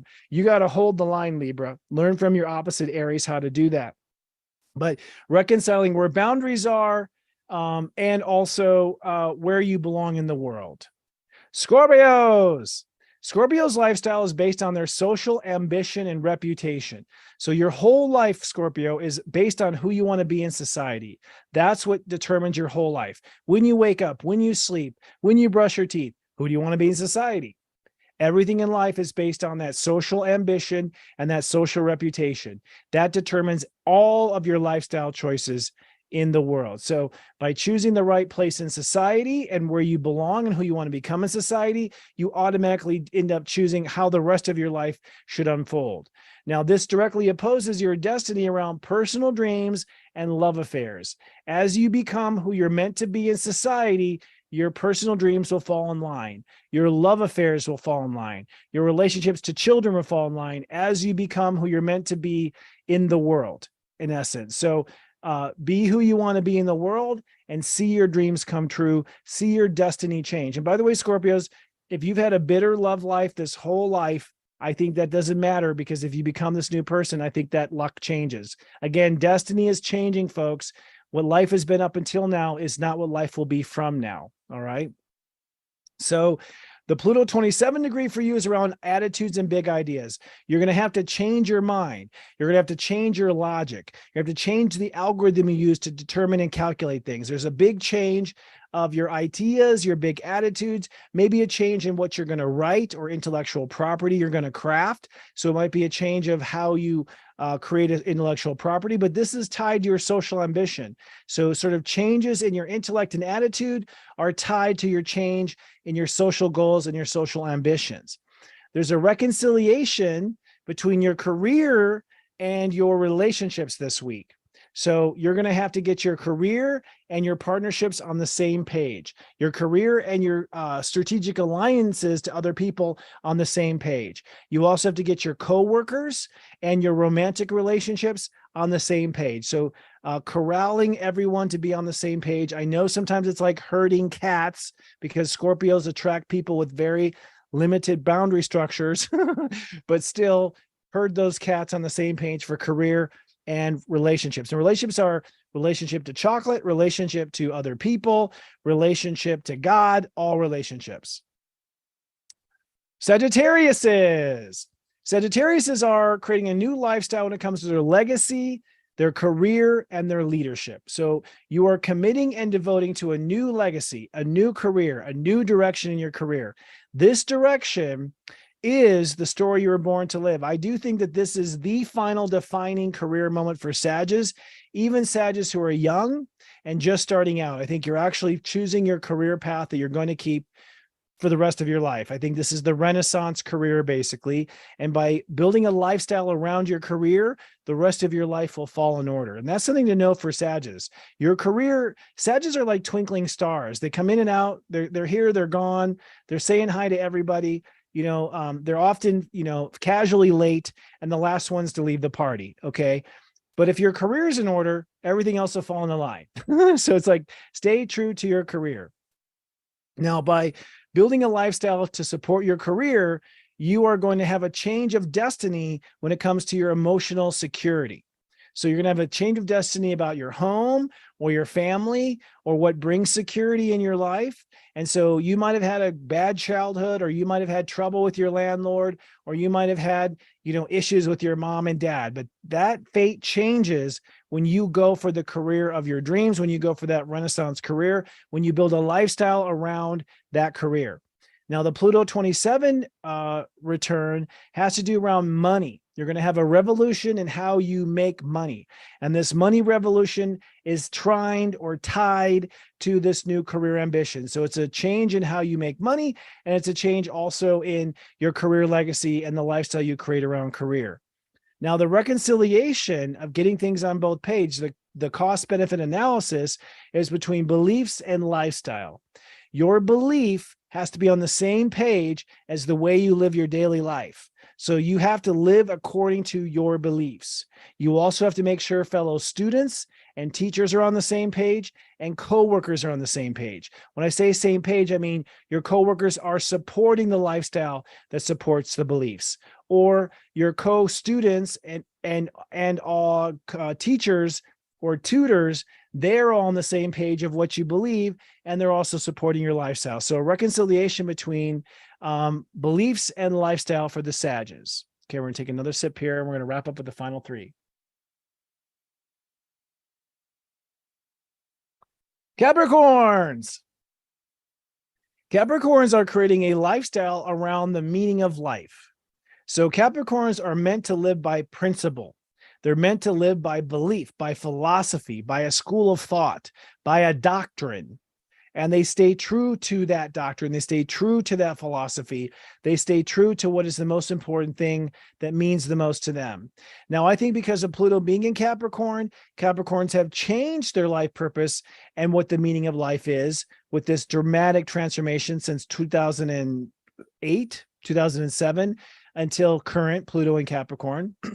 But I do believe that your life purpose and your life's meaning, what brings the most meaning and value to life, is ultimately what sets up your lifestyle. Your life ought to revolve around this purpose. So you could say that Capricorns are meant to live kind of not a religious lifestyle, but a me-ligious lifestyle, your me-ligion, what is all about you and your personal beliefs. Now, when you get that lifestyle purpose moving forward and you live your life according to belief and purpose, you change the destiny of your plans, the destiny of your message, the destiny of your mindset, the destiny of intellectual property you may create. So you may change what you program as a computer programmer or write as an author, or what you sing as a singer. Basically, whatever intellectual property, whatever your mind produces, This is now a destined thing. You're going to produce some sort of intellect. And sometimes your intellectual property is your management structure, because you're very good at structure and very good at management. Now that Pluto in your sign at 27 now means that there's going to be a change of power as to what parts of your character you empower and what parts of your character you don't empower. So we're going to see a change of character for Capricorns. We're going to see a change in actions, an action plan, a change in when you take power or when you, when you yield to other people having control. And the reconciliation is going to be between boundaries and personal love. So your boundaries with other people and your creative projects or love affairs have to be on the same page. You've got to have strong boundaries that support your creative love affairs and creative love affairs that respect your boundaries. And of course, sexual partners need to be on the same page with the represented by Venus and Leo, and love partners and creative partners have to be on the same page represented by Jupiter in Taurus. Aquarius is their lifestyle is based on their boundary structure. So you're going to commit to a transformation of life. This could be a home makeover, a life makeover, a job makeover. You may be opening up to something you've never done before. You may be closing down to something that's not working for you. Basically, your life's transformation, how you plan to change your life, is how you structure your lifestyle. So Aquarius's lifestyle should be based on change. Let me say that again. Your lifestyle must be based on change. Now, how many aquas, raise your hand, how many people know an aqua that refuses to change? Many. So that's because you don't want to get tied down, or you don't want to be stuck in something you don't want to be in. So ultimately, you must adopt a lifestyle that is based on constant improvement all the time, constant and never-ending improvement. Can't remember which person that comes from. I'll have to think of it on the break, but that's a borrow. Canai is a borrow from another personal coach, but given credit where credit's due. But still, you must create boundaries based on constant change. You must create a lifestyle based on constant change. Now, what this does is create your destiny as far as how you make your money. So your destiny is in what you create, what you produce, the money you make. That's what serves as your destiny. And so as you commit to changing your life, you then commit to the destiny of what you're going to make, what you're going to create, what you're going to manifest, how you're going to make money and revenue streams. So if Aquariuses are having problems making money, you probably have poor boundary structure, or your boundary structure is not designed, is not designed to support this new destined product or manifestation. Okay, someone's saying, Umi is saying, she resists change as long as possible, and she's an aqua. Yeah, I know. That's why I'm giving the secret to life here, Umni. All right, so the Pluto 27 degree in Capricorn says that your faith in God is now going to change. So when you give it up to God, if you ignore God, your faith in the angels, your faith in your higher self. If you don't believe in God, then it's a belief in your higher self, a belief in your deeper consciousness, a belief in your subconscious. So there's a power change when it comes to God. And I suspect that the power change is that you're going to give the power to God. That's what I suspect. A lot of aquas, I think, are very controlling in the sense that they're sort of like, move aside, God, I'll take care of it. That's a lot of aquas I know. I'm not sure. I think it's because you have Capricorn in the 12th house. I think also it's because you want to be good little boys and girls for God, and you want to show God that you can do it. So I don't think Aquariuses that I've known have really given it up to God and surrendered power to God. I think they mostly tried to do it and show off and show God that they can be good. And I think ultimately, you got to give your power to God. I think that's going to be the Pluto 27. And that'll probably separate the big winners from the small winners, I think, of the Aquariuses. The reconciliation of Venus and Jupiter, or the cost-benefit analysis, is between relationships and home emotions. So your home life and your relationships need to be on the same page, Aqua. You've got to have all of your family members on the same page. You've got to have all the relationships that you're involved in life on the same page. You have to align your desires and relationships with your comfort and your nurturing path at home. They must be on the same page. They must be reconciled. And then I'm going to do a drum roll here. The Pisces. Pisces lifestyle is going to be based on their long-term partnerships, marriages, and alliances. So build a lifestyle around your relationships. Now you may go, oh my God, that's codependent. No, not really. Pisces bounce off of people really well. You need a fishbowl. You need a fishbowl to swim in. Otherwise, you get a little lost. So by coming up with a strategy for how your relationships, what your relationships will be, what your common relationships goals are, what your common alliances are. When you get your alliances in order, then your whole life falls into order. So your lifestyle really revolves around your relationships, because your relationships are the fishbowl that you are swimming in and swimming with. Now, when you are clear on the path of your relationships and your partnerships, then your character becomes very clear. You know exactly who you are and who you're not. You know exactly what the right behavior is and what the wrong behavior is. Again, your relationship should not control you. You choose the relationship that's best for you. But once you have that relationship, that's relationship to business partners, creative partners, musical partners, any kind of partnership or alliance is the fishbowl, then you know exactly who to be. And I think Pisces are birthing a new version of who they are. Now, Pluto at 27 says, once you become this new vision of who you are and you've got your partnership lifestyle in order, then your place in society, your power in the world will shift. So Pisces are going to go through a world power shift. That means that you're going to give up control of some things. That means you're going to take over leading other things. That means you might do the takeover of the business, or you might let go of controlling something for something else to come in its place. We're going to see a change of power of Pisces and their social influence and where they are and who they are in the world. With the price analysis I was talking about, the cost benefit analysis, that's the term I couldn't think of, is between your daily life and the way you think. Your lifestyle has to be aligned and on the same page with the way you think and communicate.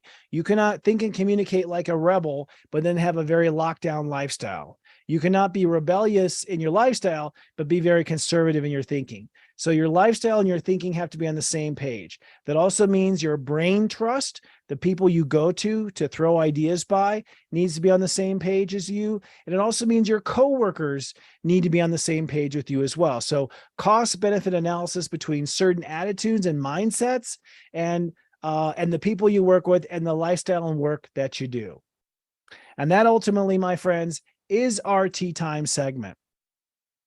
All right, I'm going to take a sip of water and we're going to do a tiny little intermission here. We're going to replay the Zodiac Weather, so you can take those down for the week and look at that for a final pass. We'll also replay our Serious Joy commercial. And when I come back, NO communicator Catherine O'Shea. Looking forward to talking with her. Stay tuned. This Zodiac Weather is from Saturday, September 16th to Friday, September 22nd, 2023. Looking first at your weekend forecast, it looks like it's a planning weekend. You'll come up with some radical, cool, visionary ideas for your lifestyle, and on Sunday, you'll take it to heart for a vote. Let's drill down. On Saturday, it's sunny but windy. Step 23 means Mercury rules the day, so your mind will be on overdrive with the hyper-awareness of Virgo. You are getting your shift in order and seeing a greater vision for the future. And with the moon in Libra, you'll be back and forth with the voice of reason. On Sunday, it's sunny and beautiful. Step 24 means Venus rules the day. This will be the day where your heart can open up and really accept this revised plan for your future lifestyle. And it's also a turning point with personal relationships as Venus in Leo squares Jupiter in Taurus. Moving on to your 5-day moodcast for the weekdays. This upcoming week is where you take this new vision in the future and you commit and are tested over it. Let's drill down. On Monday, it's partly sunny and rather reserved. Step 25 means Neptune rules this day. You are aligning your higher spiritual faith with the details of daily reality, and with the moon in Scorpio, you're drawing some hard lines. On Tuesday, it's sunny and sturdy. Step 26 means Saturn is the ruler. You are now going to commit and devote to a lifestyle direction. You could say you are rewriting your destiny because the sun in Virgo is opposing Neptune in Pisces. On Wednesday, it's sunny and happening. Step 27 means Mars officially rules this day. You will kickstart your new inspired plan. You will trailblaze a new direction for your life. And Pluto retrogrades back to step 27, which is a power struggle on a national level. On Thursday, it's sunny and cooking. Step 28 means Earth rules this day. You are manifesting and holding space for your new life and plot changes. And on top of this, a lot of action is in motion because the sun is now trining Pluto retrograde at step 27, which means real changes will unfold. The moon in Sagittarius means your story is also changing. And then on Friday, it's sunny and exciting. Step 29 means Chiron rules the day. This is a final test of all the Virgo lessons you have learned. You will be overwhelmed and probably bombarded with possibilities. And with Saturn retrograding back to step 1 Pisces, it's time to get serious about loving and forgiving yourself. Having trouble with indecisiveness, stress, or managing your feelings? If yes, you're looking for Serious Joy. Serious Joy is a predictive astrology service that is so amazingly accurate, you have to try it to believe it. Just enter the date, location, and time of your birth, and Serious Joy will calculate your life story using our proprietary step astrology algorithm. It's that easy. Serious Joy is your guardian sensei in the cloud. Every alert message is custom written for you. You are coached into your strengths and warned about weaknesses ahead of time. And say goodbye to surprise mood swings. If it sounds too good to be true, then try it for yourself. If you're not convinced Serious Joy knows you better than you know yourself, cancel anytime. Get serious about your joy. Visit SeriousJoy.com.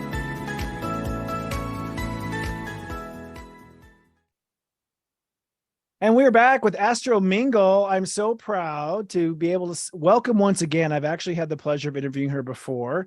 Catherine O'Shea, animal communicator. Welcome, Catherine. Oh my goodness. Thank you so much for having me. It's so good to see you again. I'm happy to hear you're back in Colorado at the moment. And I am. Me too. We're going to have lunch one of these days. I know, really. I'll make it so after this. This is a sign. And Catherine, everyone, is a fabulous Leo, a step 11 Leo for those who are astro curious and nerds like myself.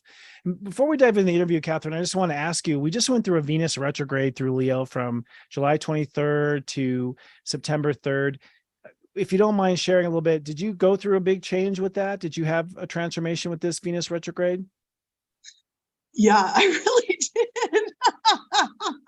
That was a delayed response, but a good one. A change, a transformation. I think it hit me on like all the way and on all the posts on the way down and on the way up and everything. It was such a different Leo season for me. And it wasn't bad. You know, I'm always grateful for every moment to learn, to grow. And, you know, really, it's just time to step it up. And that I think all of it guided me to be here with all of you. Hello, everyone, today. But yeah, it was like I went into the basement. I was up in the sunroof. I was like, you know, really recalibrating everything. And I love that you spoke to for Leos. Well, I love that you're always so excited to talk about Leos. We love that. But when you were talking about, oh, it just left me. That's okay. We'll come back. Yeah, we'll come back to it. It'll back come in. Yeah. Leo's, well, it's good to see. I mean, I feel Leo's didn't quite get the birthday party they wanted this year, you know, which is usually, you know, a month to 6 weeks long. But I think they're coming back with a major wardrobe change and new hairstyle mains here for in the future. Like there's a new expression of Leo on the horizon. So I can feel it. And I'm excited for it. I'm excited to watch you and see where things happen with you. You are an animal communicator. I know that's an interesting term that you use, animal communication. I guess you kind of shy away from psychic or empath. Why is that? Well, I don't know if I shy away from it. It's just how it feels for me. Okay. So I think I like to refer to myself as an animal communication specialist, but it is more of a spiritual communication, right? Rather than what they're signaling just from their physical behavior. Right. And yeah, I think that psychic can mean anything. So I think everyone probably has their own spin of what definition that is. And for me, I feel like it puts pressure on me to like predict things and like Oh, gotcha. That makes sense. Yeah. yeah, I'm just receiving information. I'm tuning into the quantum entanglement, the vibrational fields. I'm tapping into that. I'm receiving the information. And that's all it feels like to me. That makes a It's lot of sense. Yeah. Almost energetic, like we would do from any reading perspective. Yeah.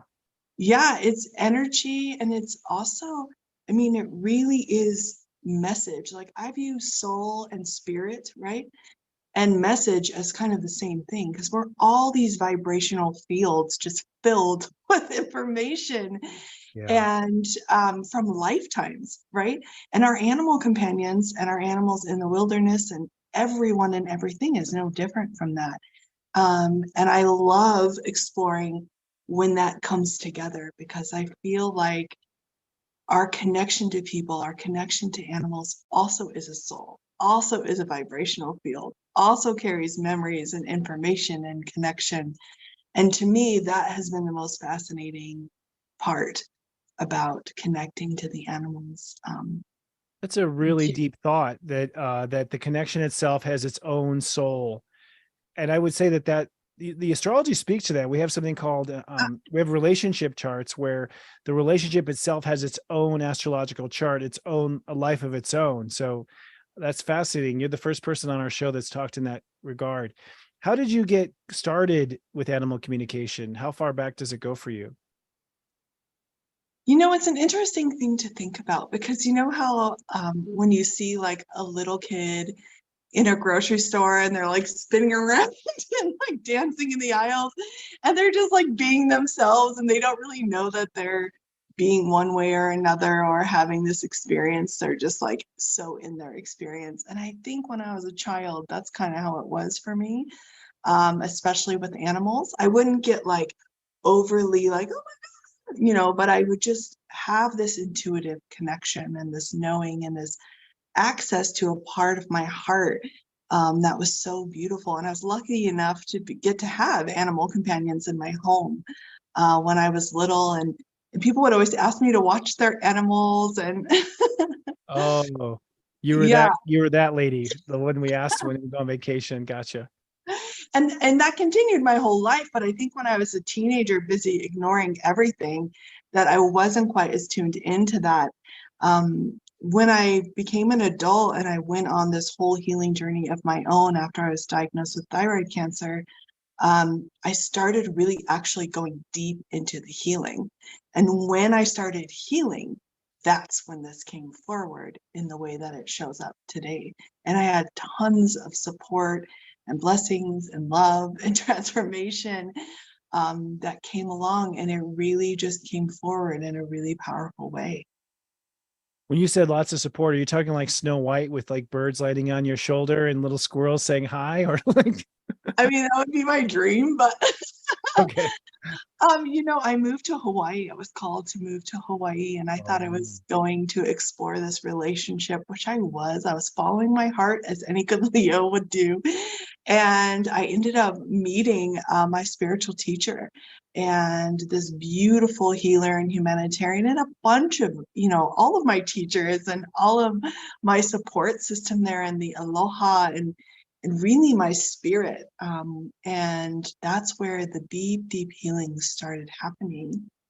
And as that continued, I started to have more memories as a child of this connection with animals and to source in honesty, and I remembered I would have certain animals visit me in spirit when I was growing up so as a child. the ghost of animals, basically, you're saying like this? I mean, I don't consider it that way, but I think what I was being visited by, what it feels like, is like animal guides. I call them heaven's animals.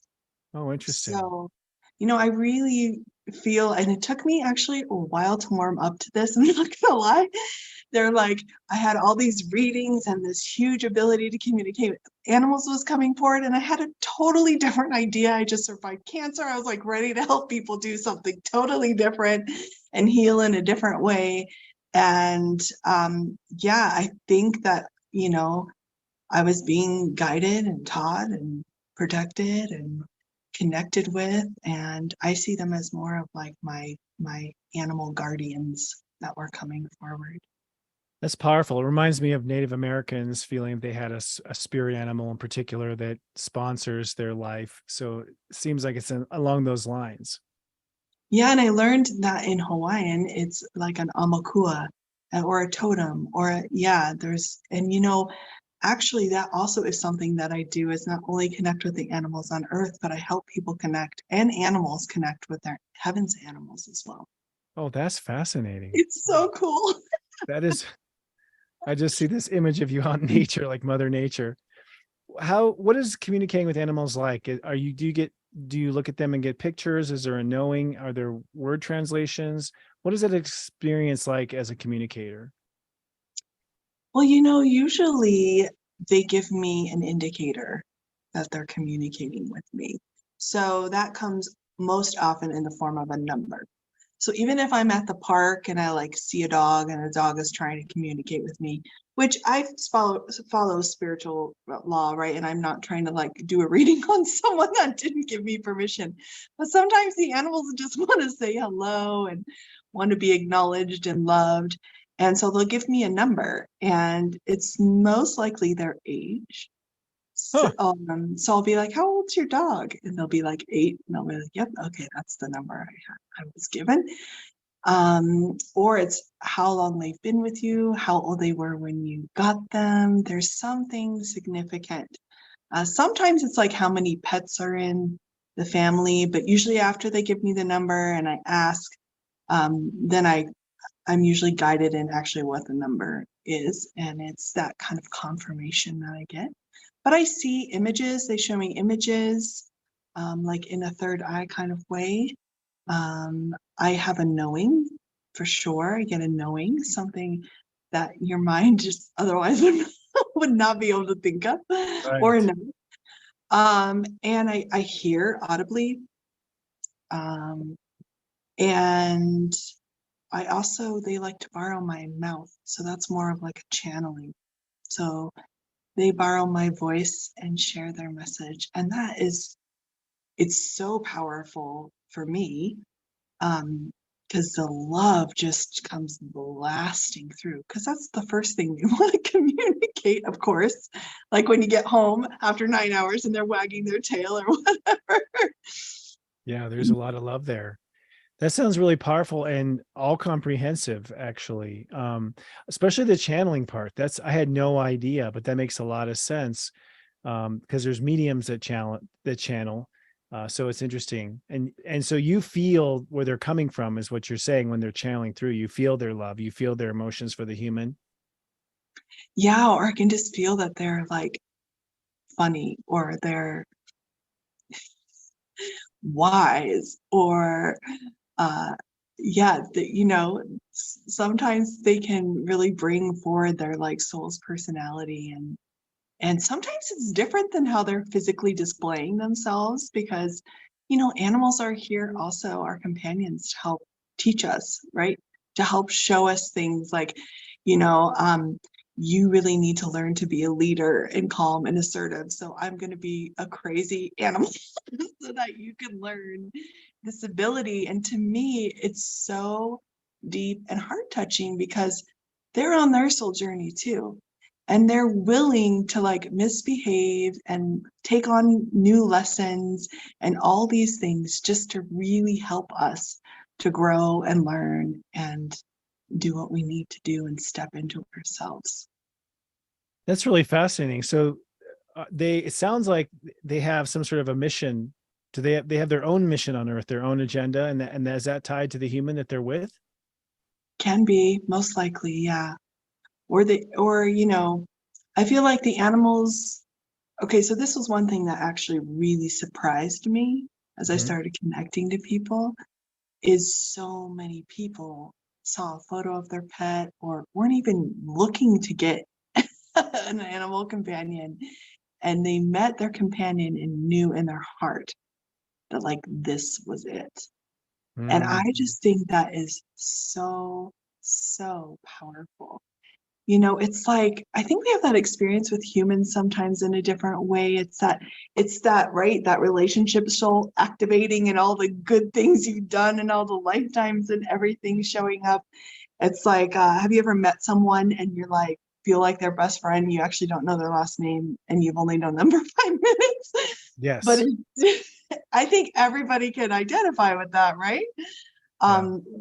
And so many people have this with their animals. And in that instance, I think definitely if you have a domesticated animal companion, there is work for you to do with them. You guys have a mission together. And those are my favorite readings to do. One of my favorite, they're all my favorite. But I love to see, like, what is your purpose in this life together? What are you here to teach each other? What are you here to experience? What, it's so beautiful. And what have you experienced in past lifetimes? That's the opportunity now to really heal together, and celebrate one another. It's really quite profound. It sounds profound. I'm amazed at how much depth is there. And I'll tell a story later about a human, animal psychic that I had. Do you also pick up on all sorts of animals, I imagine? Horses, birds. I mean, it's everything, right? I'm assuming. Yeah, and their guides. Yeah, everything. I can connect to the flowers. I can connect to, I connect to the holy beings. I commune with that, all of those beautiful magical things. But the animals are my highest like potential. It's just what I'm here to do, and I think what I need to give back to. and also just it's because it's amazing. I actually, when I was learning this and this gift was coming forward and I was really feeling the calling that this is what I have to do, I was kind of like a little brat. I was just like, I had to really try to open my heart, like, Catherine, you gotta put everything aside. This is a gift. Open your heart. Your 7-year-old self would be freaking out right now. Just let go of the ego and your agenda and everything like that. And then when I started to do it and I started to serve with it and help people, it grew and grew and grew and really showed me. I mean, it is amazing the connection that you can find in the connection in your animal companion. And people are so willing to go there with their animal companions, where they might not be with themselves, Actually, I find that trend a lot, especially with my clients. When I do personal astrology readings, a lot of clients it seems like in this lifetime in particular, we finally have slowed down from fight or flight, worried about survival and hunting and gathering food. And so a lot of problems and pain is catching up to people in this lifetime. And so many of my clients, it all orbits around one or two animal connections. It's basically their companion on that healing journey that I've noticed and they'll ask you, I'll do little readings where I can see the astrology of the animal, but it seems like, particularly in this lifetime, it's a really important endeavor, that relationship. And in some cases, humans have blown off other humans. They don't even care anymore about connecting to the humans, but the animal relationship is what's carrying them and really what's driving their healing, I've noticed. Yeah, and especially after so many people spent so much time at home with their animal companions, I think that really cracked open a big egg. I was so busy. That's interesting. COVID. Yeah. Yeah, it really, because, you're just home all the time with them. Right. And, they're just there. And it's, and what's funny also is I think the animals also guide you to the people you need to connect with. Oh, interesting. Like they Even if signal that someone's important or. Yeah, or well, and in my case, especially, I have 2 little doggies, and one of them has just been on this journey with me from the get-go. He's 11, and he is just like, he will behave in the strangest ways just to get to somebody or to get, somewhere where I need to connect to someone and help them or their animal companion. And it's like when we get to them, they'll just be like, oh, that's your dog. Here's all the problems I have with my dog. Like, So it's literally like, getting great. fetching clients for you.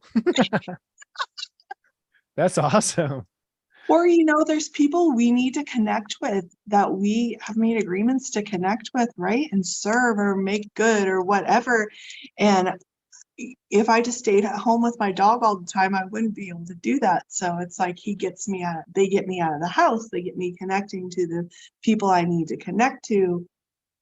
Yeah. And if you think back in like the times where humans were really connected spiritually, right? Like the indigeneity of all of us, the buffalo, the deer, the eagle, the turkey, there's just so much there. There's so much communion, so much sacredness, so much wisdom that would be exchanged. Mhm. Yeah. Yeah, when we're more agricultural, certainly when we were natives on the land as well. Again, I go to the Native American, my only understanding, but so much respect for what animal and what space they held. Have you found a different? Now I'm an empath. I can feel animals knocking on my psychic door, but I haven't cracked the code per se. But have you found that some animals are better communicators than others, or deeper communicators than others? Like, is an owl philosophical, for instance? You know what I mean? Like, versus a cat, which is telling jokes. They can be different. And I think they embody in their souls embody into the animal, right? That they need to. Oh, interesting. So Yeah, they flip species then from lifetime to lifetime?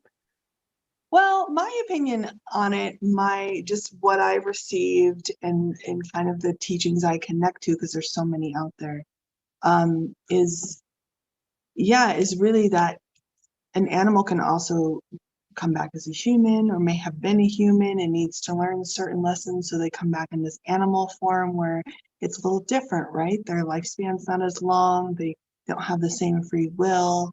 If they're really lucky and they domesticate like into your home or my home where we love animals, um, then that's really good, right? They don't have to hunt. They don't have to do all of those things. And they just get to be in service and unconditional love and receive that love. And we know what that does for your journey. We know how that can uplift you and can help you advance to the next place you need to go. As far as like different species communicating better, I don't know that I can really say, because I have my own self and my own soul, my own connection to different things.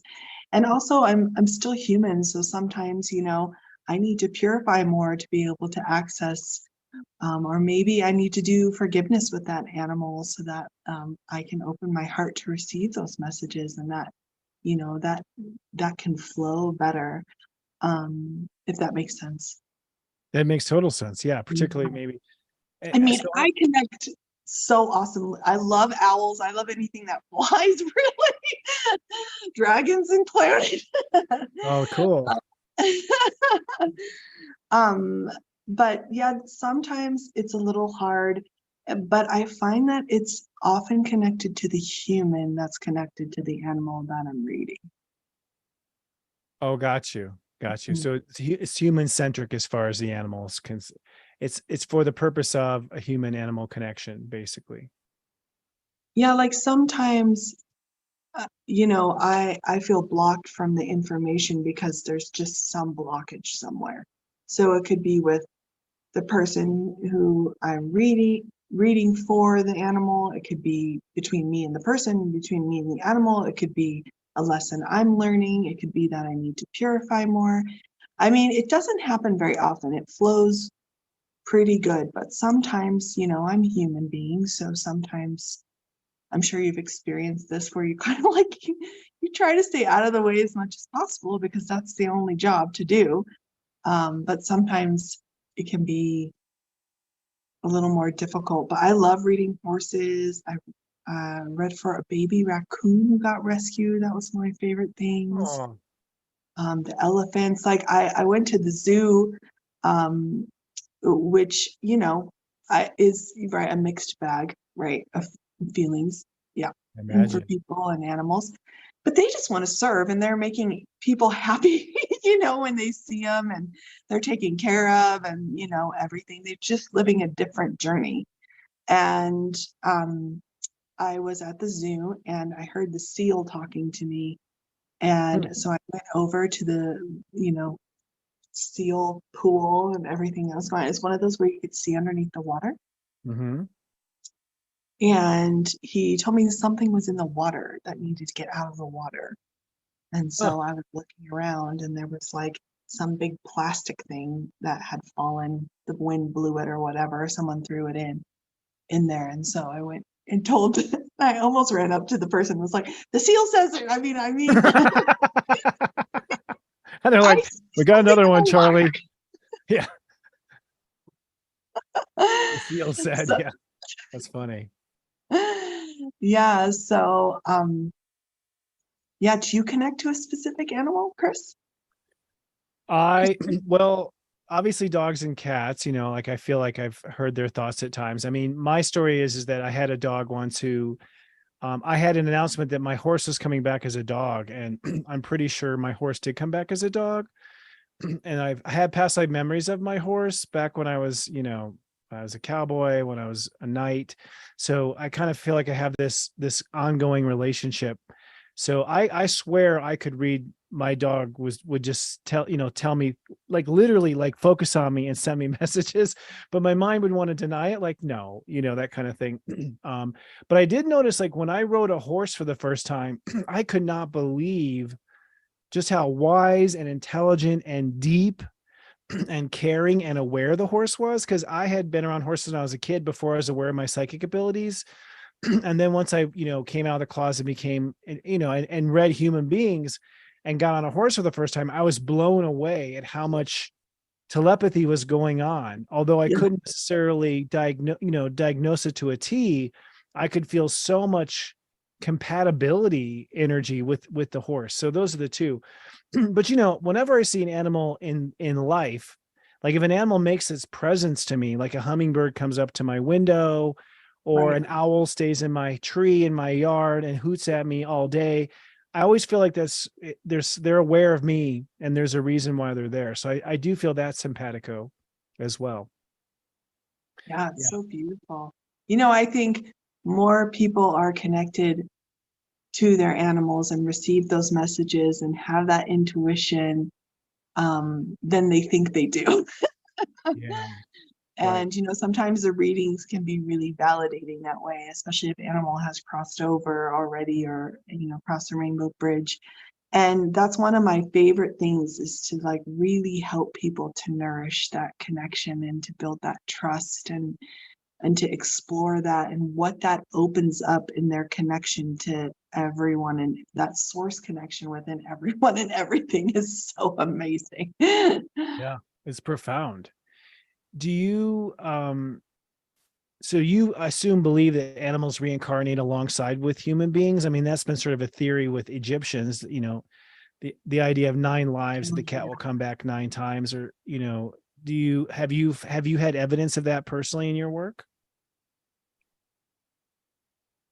um can you ask me in a different way? Sure. Like, have you seen evidence in your work that animals reincarnate with the human, that this is like Oh, lifetime okay. number 2 or Like lifetime your number? horse came back as your dog. Yes, exactly. Yes, got it. Okay. Yeah. Or your Yes. cat comes back. I know a lot of clients who go, "Oh, my cat's passed and he's coming back." And I'm like, "Well, I hope so." You know, but do you find that happens? Yeah, it definitely happens. I would say if you have an animal companion, you have had a connection to them. If you believe in past lives, which I do, um, and it's okay if you don't too. Right. I'm the But same way. Yeah. yeah, but I mean, there's always a connection, and it's not always just animal. Like they could have been your partner as a human in a past life. Oh, That wow. comes through a lot. You know, I really went deep into my studies for about 2.5 years, and was able to uh, receive an access to the Akashic record. So I do Akashic record readings. And it's so sacred, and I feel so honored. I know, it's so amazing. And to do that with animals, animal companions and their people is just like so wow. I also have like a weird awareness of past lives like you do. I've heard you say that before. Yeah. I have memories, or I'll just smell something and all of a sudden I'm like transported into some other lifetime. Or I'll see people and remember things, and get like downloads and information, and what healing we have to do together, even if it's just somebody passing the street. That really started happening with my dog, Mr. Ping, as I was getting all this information about our past lives. And, sometimes with my own animals, I like to check in with someone else about it because, Sure. I'm so emotionally entangled. Yeah. But I'll go places and people who know my dog, like, can tell he's with me. And, we've been in so many lifetimes together, and we've been in so many different kinds of relationships and partnerships.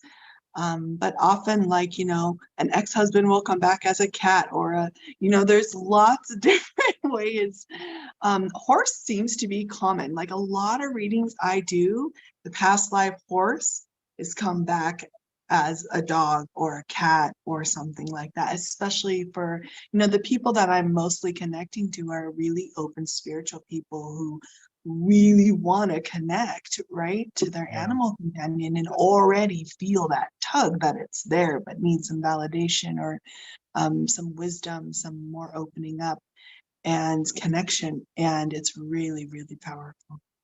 Yeah. It is powerful. And when I had a psychic say ahead of time, I mean, I was prepped, like my past life horse let psychics know that he was coming, like it was coming up in readings before I actually went. I mean, my guides told me the day to go to the pound, and I went to the pound, and then like all these dogs not paying me any attention except that one at the end of the tunnel who was like, hey, like, flagging me down. I get to the cage. He's been named Chris by the catcher.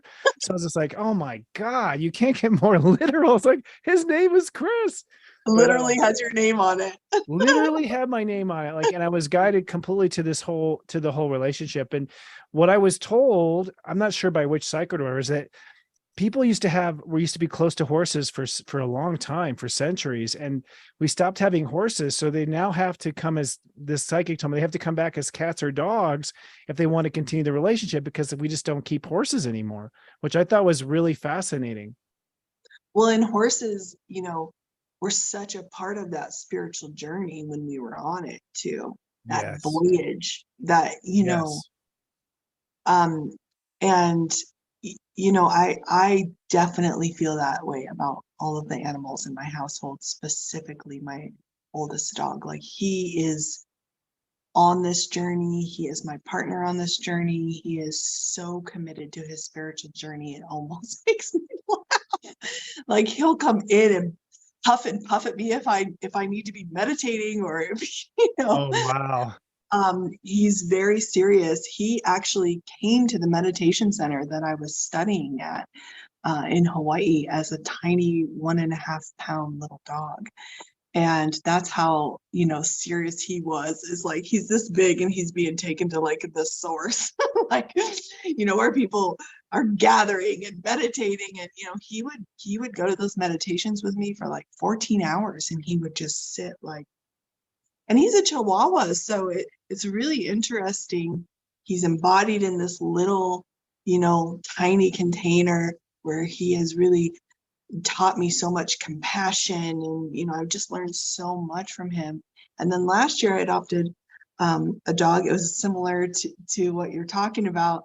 Is I was sitting there on a Friday afternoon, okay, how can I serve the animals? I was receiving information. I heard go to the Humane Society. I'd never been to this Humane Society. I'd moved to a new city a few years ago, and so go between this hour and this hour. And I thought, all right, that's the only information I got. And I was like, all right, I'm going to chant with the cats. I'm going to say hello to all the animals. I'm going to ask them what they need and help them call in their people. And I get there and it's like free adoption day. Huh. And this little guy is sitting there. And I knew the second I saw him, I was like, oh, I'm getting a dog today. It was news to you. Yeah. Interesting. That's probably the way it has to happen. I mean, you probably take adoption very seriously. So it has to sort of hit you by surprise. Like, surprise, you're adopting another kid. Yeah. Do they have their own karma? Have you noticed, like, in just being in, because obviously they seem to be here for the companionship of being of assistance and walking by your side. Like in my horse dog situation, he just loved being by my side. That was his goal. But do they themselves have lessons that they're trying to learn from lifetime to lifetime? Have you noticed? Definitely. Mm-hmm. Yeah. And this is why, this is how I was taught about it. And this is how, all the information I've received and all the communication I've been doing. It's like, we're talking about our vibrational fields and our information and our soul. You could call that karma too, right? It's, it's all. Yeah. Yeah. And so, they carry negative information. They carry those lessons. They have to purify. And also they're taking it on from us, especially dogs. Cats do it a little differently. Dogs are just serving us so unconditionally. They will take on, I mean, have you ever noticed like, dog people who have cancer, then their dog will get cancer, or there's so much that happens in that way because they're just trying to take on. And that negative information in the vibrational field, whether it comes through your RNA, your DNA, your past lives, your lessons, your actions, your ancestors, right? It manifests into physical form also. So so my goal is to help the animals transform that. And that's where the blessings come in as a Tao Hands practitioner. What that is a transmission of source love and light that I receive that I can turn on and activate and offer blessings, which is really just source positive frequency and vibration that uplifts the vibrational field of the health condition, the behavior, the relationship, the whatever it is, the situation, and can release that negative information. And then that gets healed and that gets released. And this is what you call, this is something part of your service is you offer blessings. And so blessing sounds somewhat like healing a little bit. You're helping them. It is. Okay. Legally, when you say you're going to heal somebody, you have to be careful, but sure. it's not me, right? I'm really just the lucky person, who gets to be involved in it in that way. It's really amazing. I have so many stories of animals.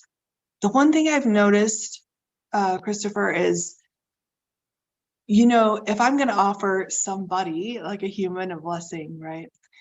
They're like, okay, I don't know if this is real or if this is going to work. Or I don't feel anything. Am I supposed to feel anything? Am I sitting up straight enough?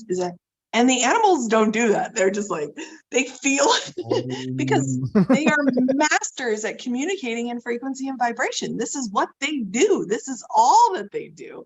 We do that too, but we have other things going on as well, right? We have other ways of communicating. They communicate through frequency and vibration and their senses. So because of this, they are so tuned in. They can feel if you're sad. They can feel if you have sickness in you. They can feel if a storm is coming. Like, how do they know it's 5 p.m. and I'm on my way home? They can't read the clock. Like, they just know, and they go to the door and they sit there and they wait. Yes, they do. I've witnessed that with my mom's cat. It's like, I know from an app with my mom that she's on the way home. Like, she'll come home at a different time. She's not like every day at 5. She'll be, and so I have an app where we share our location with each other for emergency. So I'll say that she's coming home and her cat will go right to the door and just sit there as if the cat had the app. And I'm just always amazed that the animal knows. It's amazing. They know, and they don't have that interference that we have in the same way. Right. So I love to explain it this way. I think everybody listening can probably identify with this kind of seems like a third dimension experience, but it's really not.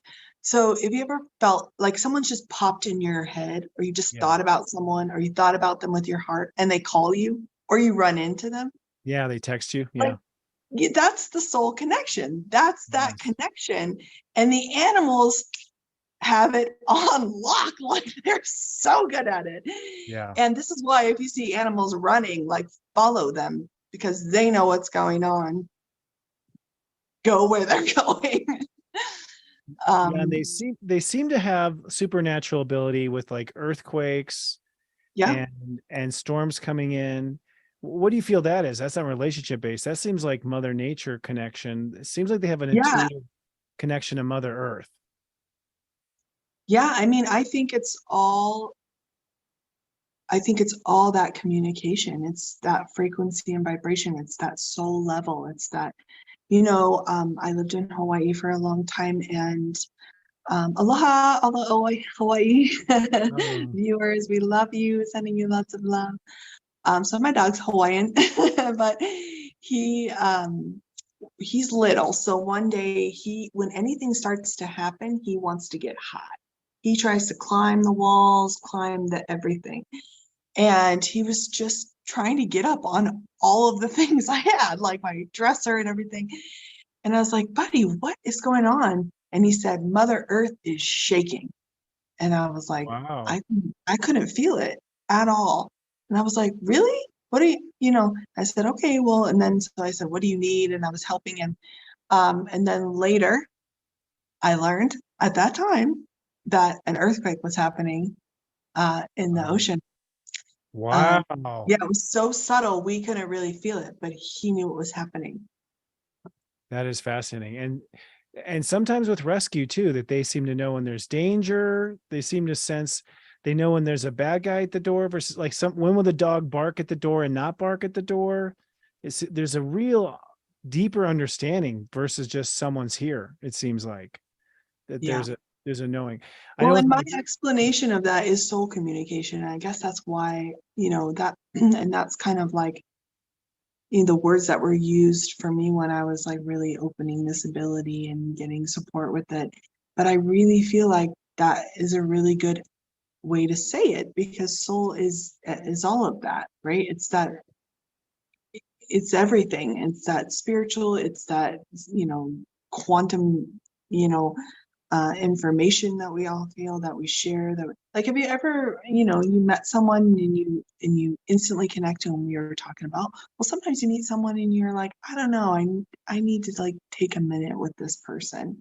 Like, I need some space, and you don't even know anything about them, right? And I feel like really we are going to get called back to communicating like the animals are. It is going to be really a very good tool to have moving towards what we're moving towards, right? On Earth. It's going to be a really good skill to have. And I think that's why I love to help people develop that by connecting to their animal companions, because they're masters at it and they want to help us and they want to communicate with us in that way. Yeah. It seems like that. What's the most common thing an animal says to you? Is there like a standard, like happening all the time with whenever you become that communicator? Because the animal must be pleased because like, oh, thank God for you, Catherine. I've been trying to explain to this human person for so long. Is there a theme that is kind of a constant? Like in my readings, it's always, what's my life purpose? Will I find love? What is it for an animal? You know what the animal wants to share? Is that what you're asking me? Yeah. What tends to be the common trend? Yeah. They want their owners to know that they love them. Oh, that's so sweet. And yeah, that's like the first thing. And then often they'll say like, my paw hurts, like if there's a physical thing going on that can be paid attention to, but mostly it's that they just want them to know that they love them. And the other really common thing is receive my love. They want us to take time. It's okay. They're fed, they're walked, right? We often like checklist with our animals, we have a responsibility. We need to feed them, we need to walk them, we need to, but we also just need to sit and receive their love. It's so important to their journey. It's so important to that connection, and nothing makes them happier. Then that And so that's the other thing. Yeah. And also, like, don't be so hard on yourself and don't worry about me. And also, I'm so proud of you is another one that's really, really, yeah. And they often bring up projects, like different things, like, right, like people's, what do you call them? There's special projects of people. You have a word for it, but Golden Egg Project. Gotcha. Yeah. The Golden Egg Project, like the dreams you're trying to manifest. Oh, that's fascinating. Yeah, they bring that up, and the people are always kind of just like I haven't told anybody I wanted to do that. They're supporting that. Yeah, and sometimes their animals are there to like support that. Like Mr. Ping, my oldest dog, told me, because I also channel like heaven's animals and paint them. I loved that you had that beloved painter on the other day. That was so amazing. And while I was watching, I got the message, you're going to be on with Christopher. Don't, just wait, just prepare. I was like, yeah. And then like a week later, we reached out. Oh my gosh, that's so crazy. So they're psychic. Amazing. They're giving you little psychic readings too. Yeah, totally. What's his name? And Mr. What? I keep hearing Mr. Ping, P-I-N-G. Okay, Mr. Ping. Okay. Yeah. Gotcha. But his full name is Shanghai Ping On Her She O'Shea. Wow. And that means love, peace, and harmony. And I actually had him named something totally different. And he was like, yeah. That's not going to work for me. Yeah, we need to change my name because I'm a spiritual being and I'm on my spiritual path, and that's not going to get me there. That mantra is not going to get me there. But he told me he was on my art team. He's like, I'm one of your art team. I'm one of your, I want to support you in doing this. That is so beautiful. I was convinced of animal intuitive ability because when I got Chris, someone who worked with me in my last brand was an animal intuitive, and she came into the house and she's like, do you mind if I relay, stuff from Chris? I'm like, sure, go ahead, whatever. She's like, well, he's really upset that you come home late on the weekends and you don't feed him till noon. I was like, shut up, dog. Like he was totally getting me in trouble. Like, I was like, I try to feed him on time, so I'm sleeping in. She's like, yeah, you're out half the night. I'm like, quiet. Like, it was during the time when I was sort of frequently leaving the clubs and stuff in LA. So I was super embarrassed. It was funny, but it convinced me because he outed me on everything he was upset about, but also he did it for your own good. He did. He was right. He was right. And I was feeding him late on the weekends. He was right. But that was less about him needing to be fed and more about, Chris, you need to be on your path, man. It was. That's exactly what it was. Yeah. And he also knew that I, not feeding on time was something that I felt a little bit ashamed about. Like I think he was also helping me with that shame too. Because I wake up and sleep in like, oh, sweetie, you must be hungry. I'm sorry, I was sleeping, whatever. Yeah, but it's like, let's take that off the table. It was, and she gave a few other details that were there was only my dog knew that. Okay. Like nobody else in my life knew those things. And I was convinced, I was like, wow, he really loves me and cares about me. And B, this communication thing is absolutely correct. I was blown away at the accuracy of it. So I see the power of it. Now, when you also do readings for animals that have passed on, correct? People. Yeah. So I guess, is that like a medium? So you're sort of an animal medium too? Is that the way you would label it? So I communicate to them in the exact same way that I communicate to animals who are here on Earth. It's just connecting on that soul level. And lots of times when I'm communicating to an animal who's not on Earth anymore, they come quick because they know the importance of it for their companion. And it's really, really heart touching. The first few years that I was really sharing this with everyone, I mean, I cried for like years, like Oh, just wow. because of the profoundness and the wisdom and the emotion and the connection and like, because I had no idea. And that's why I kind of, my heart wasn't quite open to it in the beginning, is because I just didn't know. I didn't realize, I think my soul knew, but I didn't realize really what this was all about and how deep and profound it would be. And now I'm just so grateful every day. But yeah, it's really beautiful. It's so healing, because when animals cross over, I mean, the thing saying they'll always be with you in your heart is actually not just a saying. It's like it's not just something to pacify or just to say. It's very, very true. That connection is beyond time and space. That's why it activates. That's when we see them again in a different form, or when we Mm. meet them. And really, when we can get to a point where we're releasing any guilt, because it is a way in America, I don't know about everywhere, but we often like euthanize our animals. And Oh, yeah. that's hard for people, because it Horribly. Yeah. you're playing, we have this consciousness that just knows not to play God. And then when we, which I have no judgment towards anyone, I think everyone makes different agreements.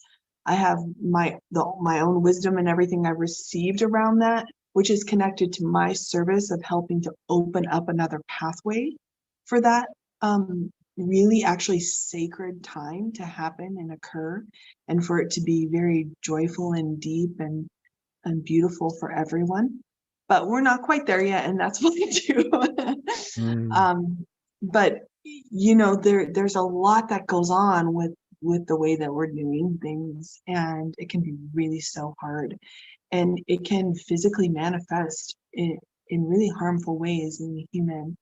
Mm. So it's important to address, and the animal companions still want to help that, actually receiving their love, as painful as it could feel at the beginning, is the key to healing and letting go of all of that, and continuing to the connection can actually continue to get deeper. You can continue to grow in your relationship even though they're not physically there. And I get it. I mean, not having them physically there is very difficult. So I'm not trying to minimize that on any level. Yeah. It's really difficult to like have them, because they're physically there all the time. Yeah. And then for that to not be there, yeah, you're gonna really feel that, and that's gonna be a really hard adjustment. And I know that that connection can continue to be nourished, and that connection can continue to serve you in healing. And will you always miss them physically? Probably. Yeah. Yeah. Is there again sort of a common theme of pets who cross over and speak to you? Is there something that you see commonly they want the foster parent to know? They really take responsibility for their journey. For the human's journey. For the pet's journey, for the Okay. animal. So the animal's like, this is my journey. I Okay. created all this for myself. A lot of people too who have, gone out of their way to extend their pet's life, to do all these amazing things, they remind them of that too. Like, thanks to you, I lived 3 more years than I would have lived. Or Okay. sometimes it's like, just you loving me extended my life, which is just, Wow. yeah, it's the first time that message came through, and it's come through several times. I was just absolutely blown away. Just loving someone unconditionally can change, can extend their life. Yeah. It's just amazing. And also that they love that. They often also talk about growing up with like other relatives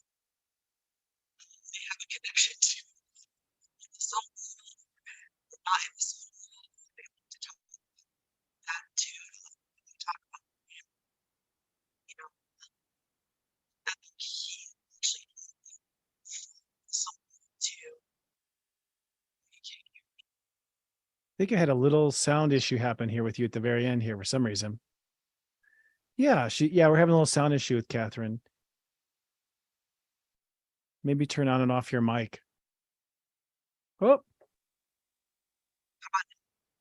No, it looks like, yeah, for some reason it went weird.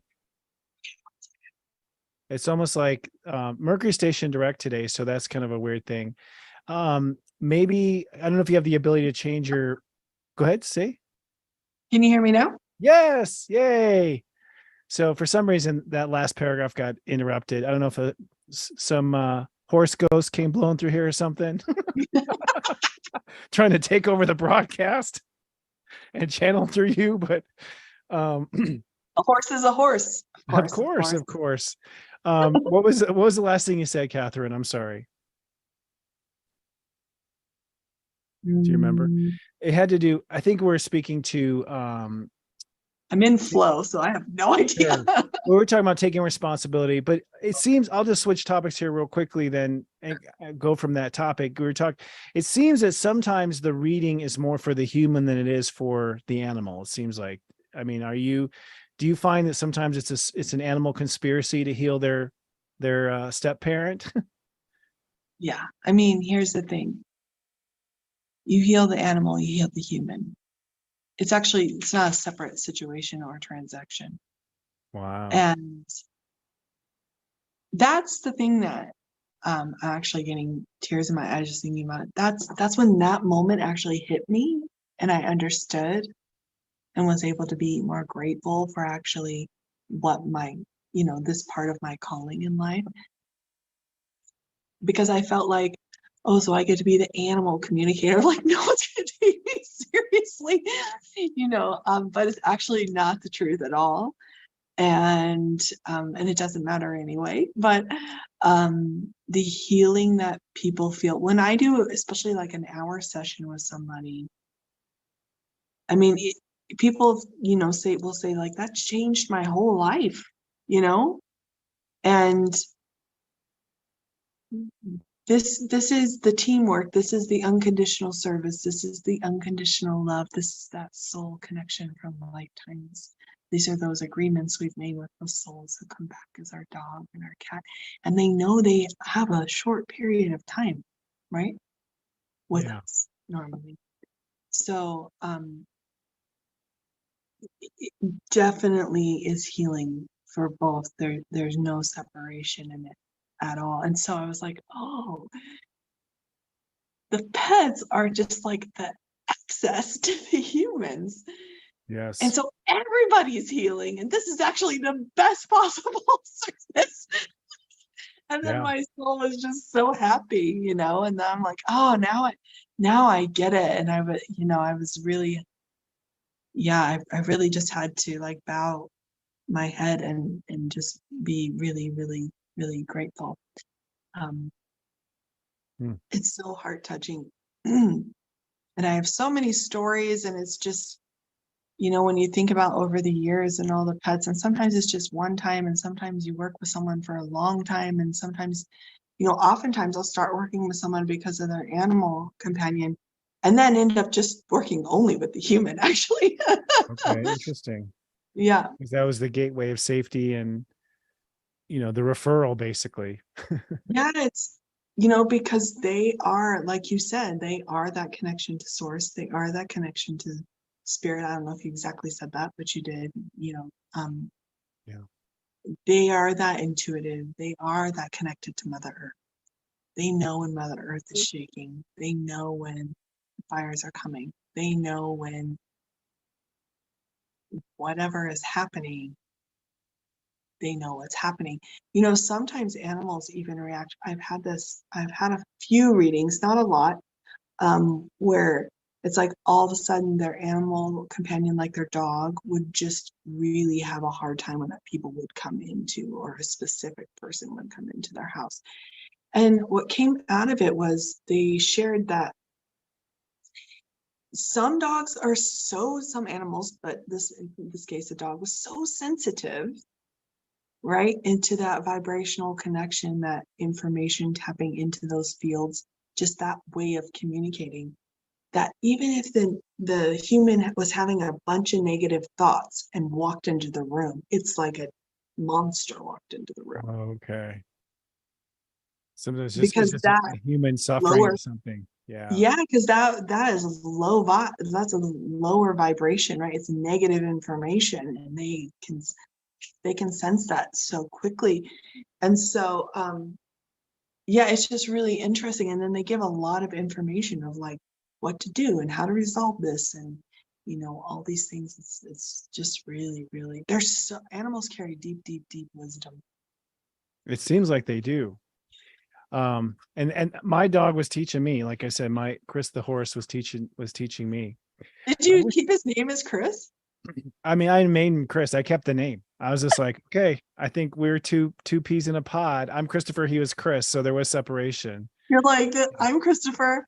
This is my dog, Chris. Yeah. This is And people are like, other, oh, you're narcissistic. Okay. Yeah. No, he named himself, I'm telling you, like yeah, I think yeah, Spirit named really. him. And and it was Christmas every day. That's what we used to say, like kind of thing. It was beautiful. So we're about at the time here. I could talk to you all day long before. Yeah, I'm very chatty, so I really appreciate it.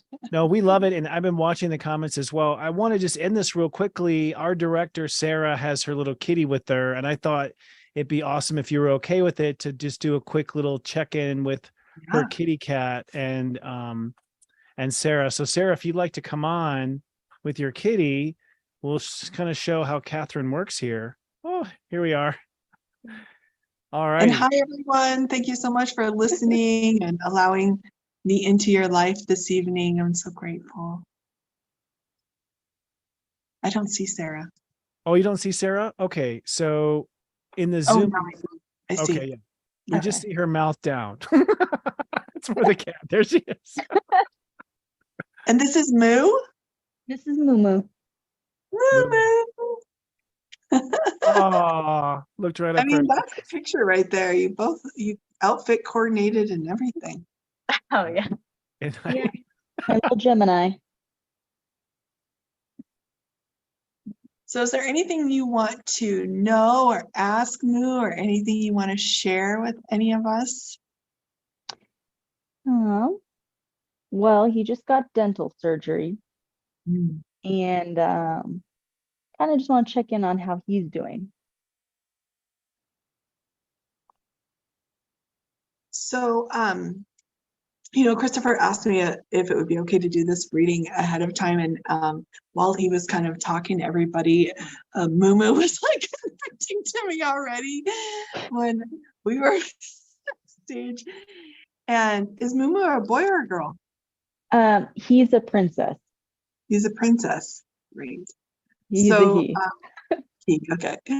And they don't get too twisted about the pronouns, and oftentimes I don't know a lot. Sometimes I don't pick up on that because the soul could be both, right? So he was saying, the first thing he said to me was, I love bananas. So I don't know if you've ever fed him bananas, but actually bananas can be really beneficial to cats if they'll eat them. And I learned that because another cat told me that they liked bananas, and I thought that was very bananas. So I did a little research, but that's the first thing he declarated, is that he loves bananas. And he really, hold on just a second. My dog's whining at me. It's okay, buddy. He really doesn't want you to worry, was the message. Don't worry. Don't worry about him. He's happy. He's fine. And that makes sense now that you shared he had some dental work. He does have a little earache. He's telling me his right ear. So maybe just peek in there and see if it's red, and if you need to ask anybody, just keep an eye on it over the next few days. Give it lots of love and light. And also, ears are connected to the kidneys, the urinary bladder. And if you just had surgery,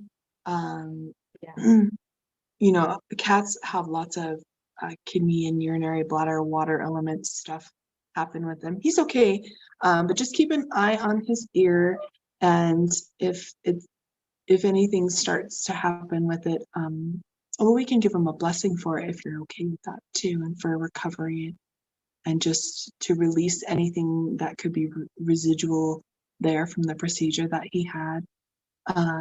That's what he's asking for. And Yeah. so he has an adventurous nature, like he is just an adventurer by nature. So allowing that, does he get to go outside?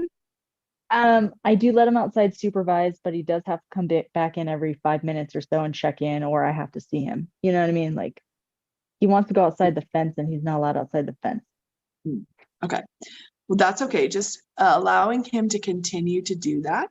In whatever your rules are around that, that is really, really important for him and his health. Connecting to that ground, going out, smelling the earth, getting those negative ions. And he communicates with the trees, he's communicating with the bugs, he's communicating with life, and not just Mother Earth, but like all the aspects of creation. And so that's really, really important for his life force to be able to do that. So letting go of the worry, setting your boundaries is fine, but just continuing to allow him to do that is perfect. And also doing it together. I see you actually discovering, like going hiking with him. Have you ever done that? I would like to, but he's always seemed, at least when he was younger, he hated going outside. And then when I was just at the airports, went with me to South Carolina. He really didn't seem to like that either. So that's why I haven't done it. So start by spending time with him outside. And yeah, I'm seeing even if you needed to harness him or do something that, tell him that you're willing to do that and you would like to spend that time with him. I just see this beautiful, like little, not long, just like it being something really special coming out of that time that you spend together for both of you, and having that being just super, super nourishing. I would like that. Does he have like he's saying whoopee, I don't know what that is, like a toy or a blanket or something special that he's a little bit attached to? Yeah, he does have this one toy that's raggedy that he's had since he was a kitten, and it's torn up and it's terrible, but he always drags it into the room at night, every night before we go to bed. Don't throw it away. He really likes it. He's like, I don't throw it away. I'm not throwing it away, but it's like pretty raggedy. Is it blue? It's green. Green with blue at the end and red at the end. Blue and red at the end. Okay. And thank you for letting me keep it, he says. He loves you. He's proud of you. Exploring your artistic nature is important, is what he's telling me. He supports it. Aw, he's like a cow. His markings. Is that why he's named Moo? Yeah, partially. My mom likes cows and angels, so yeah. And he's both. Yeah. He's super sweet. He has such a sweet, tender spot for you, and you're his girl. And he watches over you. And he lifts your spirits. He knows exactly what to do and how to do it. And he likes the smell of oranges. Oh, really? Oranges and bananas. Fruit salad for bananas. Yeah. Fruit salad for Moo. Yeah, just the smell. Do you like oranges? Do you eat oranges a lot? No, I don't actually, but I do. Oh, maybe you do need essential to. oils and stuff. Oh, maybe that's why he's asking for. He's like, Mom, eat more oranges. They know the nutrition.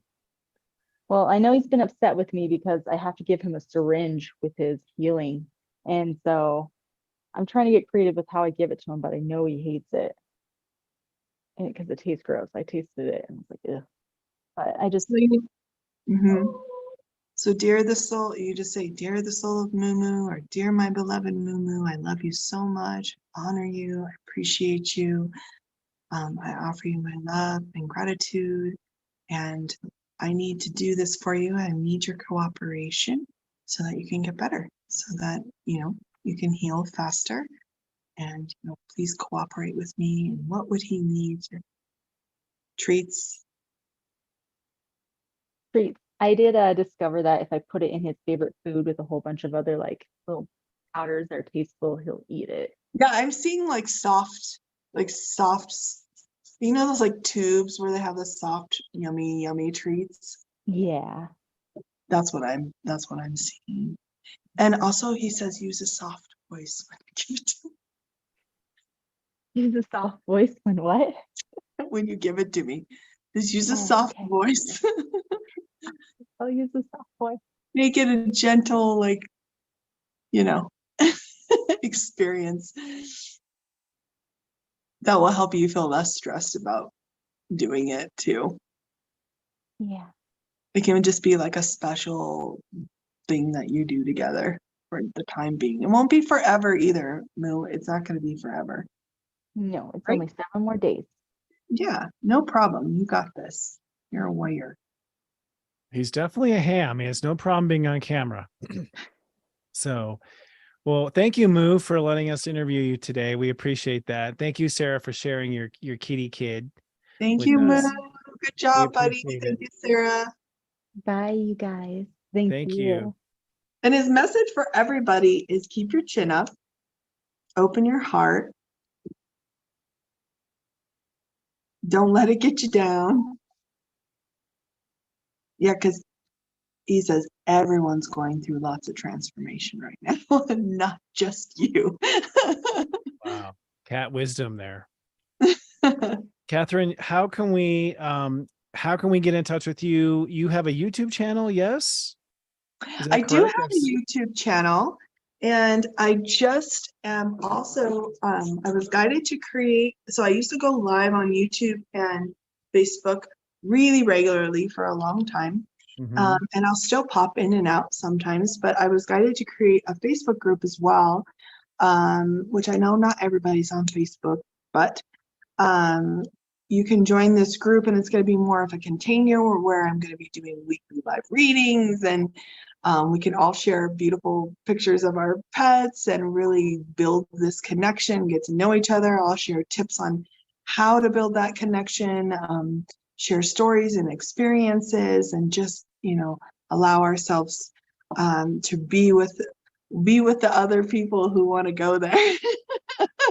I'll tell you, a lot of my subscribers are animal lovers. It seems to be a common thread, which is one of the reasons why I wanted to have you on here today. You also have a seminar coming up, like a free seminar, right? To help people. I do. Tell us about that real quick. I received guidance to do a master class, is what I was told it was. Okay. I'm really, really excited for it. It's actually going to be it's going to be next Saturday. So it's a free to anyone who wants to join. And I'm really, really, really excited about it. I'm going to teach you, it's called, I think, 3 keys to deepening that connection and really activating that communication between you and your animal companion. Come here, bud. Your animal's like, hey, what about me? They're all like, oh, this is Mr. Ping. that's Mr. Ping. Oh, Mr. Ping.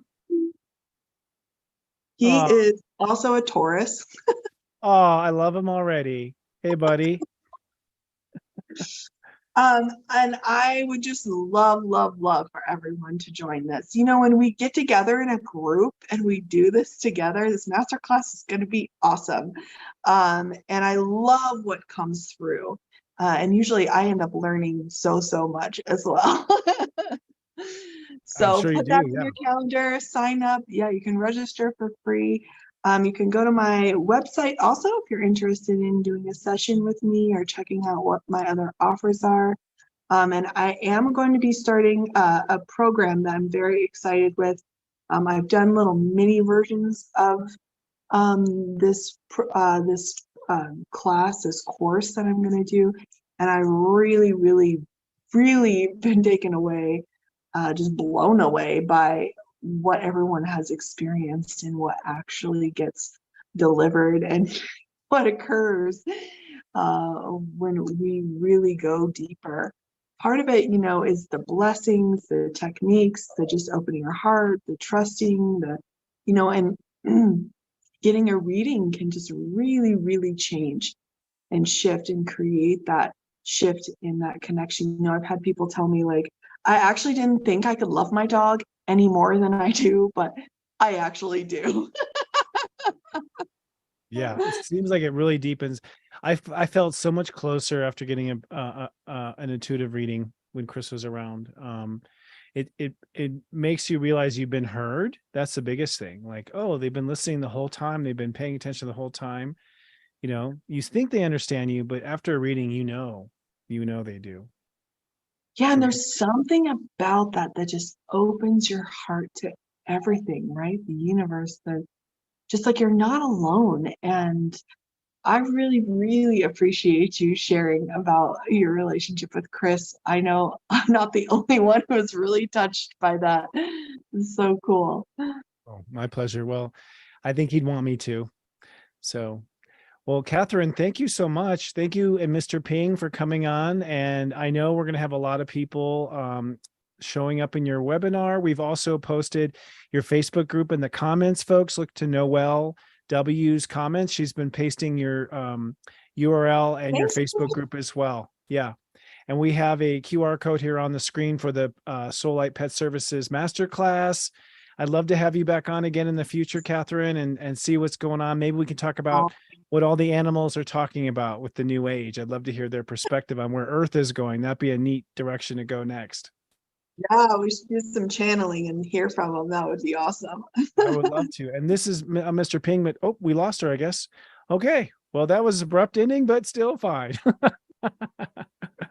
Oh, we've had a little conversation. We'll see her after. Oh, here she is. She's back. Okay. Want to make sure to say goodbye to you properly, Catherine. Who's this? Is this Mrs. Ping? This is Mooney B. Cosmo. Oh, nice. What's up? Very chill. Obviously, the more relaxed of the two. It's actually the opposite, but oh, really? he has come so far. He was the one I rescued last year, and he really was truly a complete rescue. He really didn't know much, and so I'm really grateful. The transformation, I bet. Helps me remember. And the healing. That's the one that chose you when you went there. Okay. Yeah. Yeah, he likes to be held and squished. Yeah. What's his astrology sign? Well, we don't I know. don't know. Yeah, that's what drove me crazy about adoption too, is I didn't know. Well, he just told me December 7th. Oh, so he's a Sag. Yeah. An adventurer, a night owl. Yeah. Look at that licking. Awesome. Well, thank you, Catherine. Report back and let us know how everything turns out for you. We appreciate you so much and love sending your love to you. And hang out backstage afterwards so we can say goodbye the proper way after the show, if you don't mind. Thank you. Thank you, everyone. Thank you for being here today. Well, folks, this has gone remarkably swimmingly well, considering Mercury has station direct. Just some closing notes here real quick. Serious joy. This is my life's work, and we have a group of people who are also a part of this, a wonderful group of people. We consider ourselves the spiritual real deal. We have an amazing team, Devin Dewar for angel readings. We have Kristen Ryder for sound healings. We have Robbie Hunt for astrology and metaphysics as well. We also have Heather Exposito, who is one of our favorite co-hosts and also a lead writer. It's a whole team of practitioners that's here to help you on your way. We also have a number of extra programming on the site. Our Mega Monthlies, just so you all know, this is our monthly report I do with Mega Monthlies. It's right off the main lobby. And I do want to talk about, I have a special report for what Sun opposing Neptune means in each of the individual Mega Monthlies. So if you are in our service at seriousjoy.com, click on the lobby and listen to your Mega Monthly for your sign, because I go into detail for each of the 12 signs, much more detail than I did tonight, about how this opposition to Neptune will mean for you. Last week, we had Keeping It Real with Kristen Ryder. It was a fantastic show. We had 3 subscribers come on and talk about how their life is how to face things when your lifestyle is working against you. So when life is against all odds, it's a great show. It's a huge tearjerker. Thank you to the ladies who showed up. But we talked about some practical ways to break through when you are stuck in a given lifestyle. This week, I'm real happy to announce, will be the Golden Egg Project. This is the one soul support group that I host once a month. We take 3 subscribers who pitch me. It's sort of like Shark Tank, but it's with dolphins. You could call it Dolphin Tank, where people pitch me their ideas ultimately, and I help them with their astrology and their business plan to get their Golden Egg Project off the ground. That will go live at 1 p.m. Eastern, 10 a.m. Pacific, live on SeriousJoy.com. You know, sharing is caring, friends. The greatest thing you can do for us is to share us with your friends and family. We've always grown by word of mouth. So please share Namaste Today live with your friends and family. They don't have to show up live, but if they watch the show, hopefully we'll have great things for them, especially now that we have guests. Some people do like to donate directly to me, and I humbly accept those donations. If you want to donate versus purchase a product or service, just come on down to paypal.me/Sensei Christopher. And I will be very grateful to receive that. I humbly do. If you like to be part of our Serious Joy Facebook group, we do allow everyone to come who is a spiritual practitioner. Practice. You can advertise your spiritual services in the club. It's a great place to find other people. Catherine O'Shea, for instance, was doing live videos in our club once upon a time. So you meet other professionals. That's at seriousjoy.club. Be sure to answer the questions, because we always are trying to get rid of the bots and the trolls. We don't really want those participations in our club. If you'd like to follow us on any of our social media link is seriousjoy.social, seriousjoy.social. That takes you to our link tree. There are links to prior interviews with me. There are links to get on our email list. We do put out a marketing email list once a week where we could kind of do the current events and a recap of this show. You can sign up to be on our email list there as well. And also my own personal social media and Serious Joy social media, all at seriousjoy.social. Boy, Mercury hasn't gone direct in my mouth yet. And then lastly, if you'd like to listen to us instead of watch, we do turn this show into an audio podcast. It's available on Saturday mornings, the day after the live show. We are on Spotify, Stitcher, and Apple Podcasts. Just search for Namaste Today. All right, friends, this has been a long one, but a darn good one. Special thanks to our crew today. Thank you to Noelle Way, one of our executive producers. Special thanks to Sarah Lyman, our director, and her kitty cat, Moo Moo. Special thanks to all my team at Serious Joy and everyone watching. We will be back 1 week from now with another live. Until then, I love you, my friend. Live, love, be.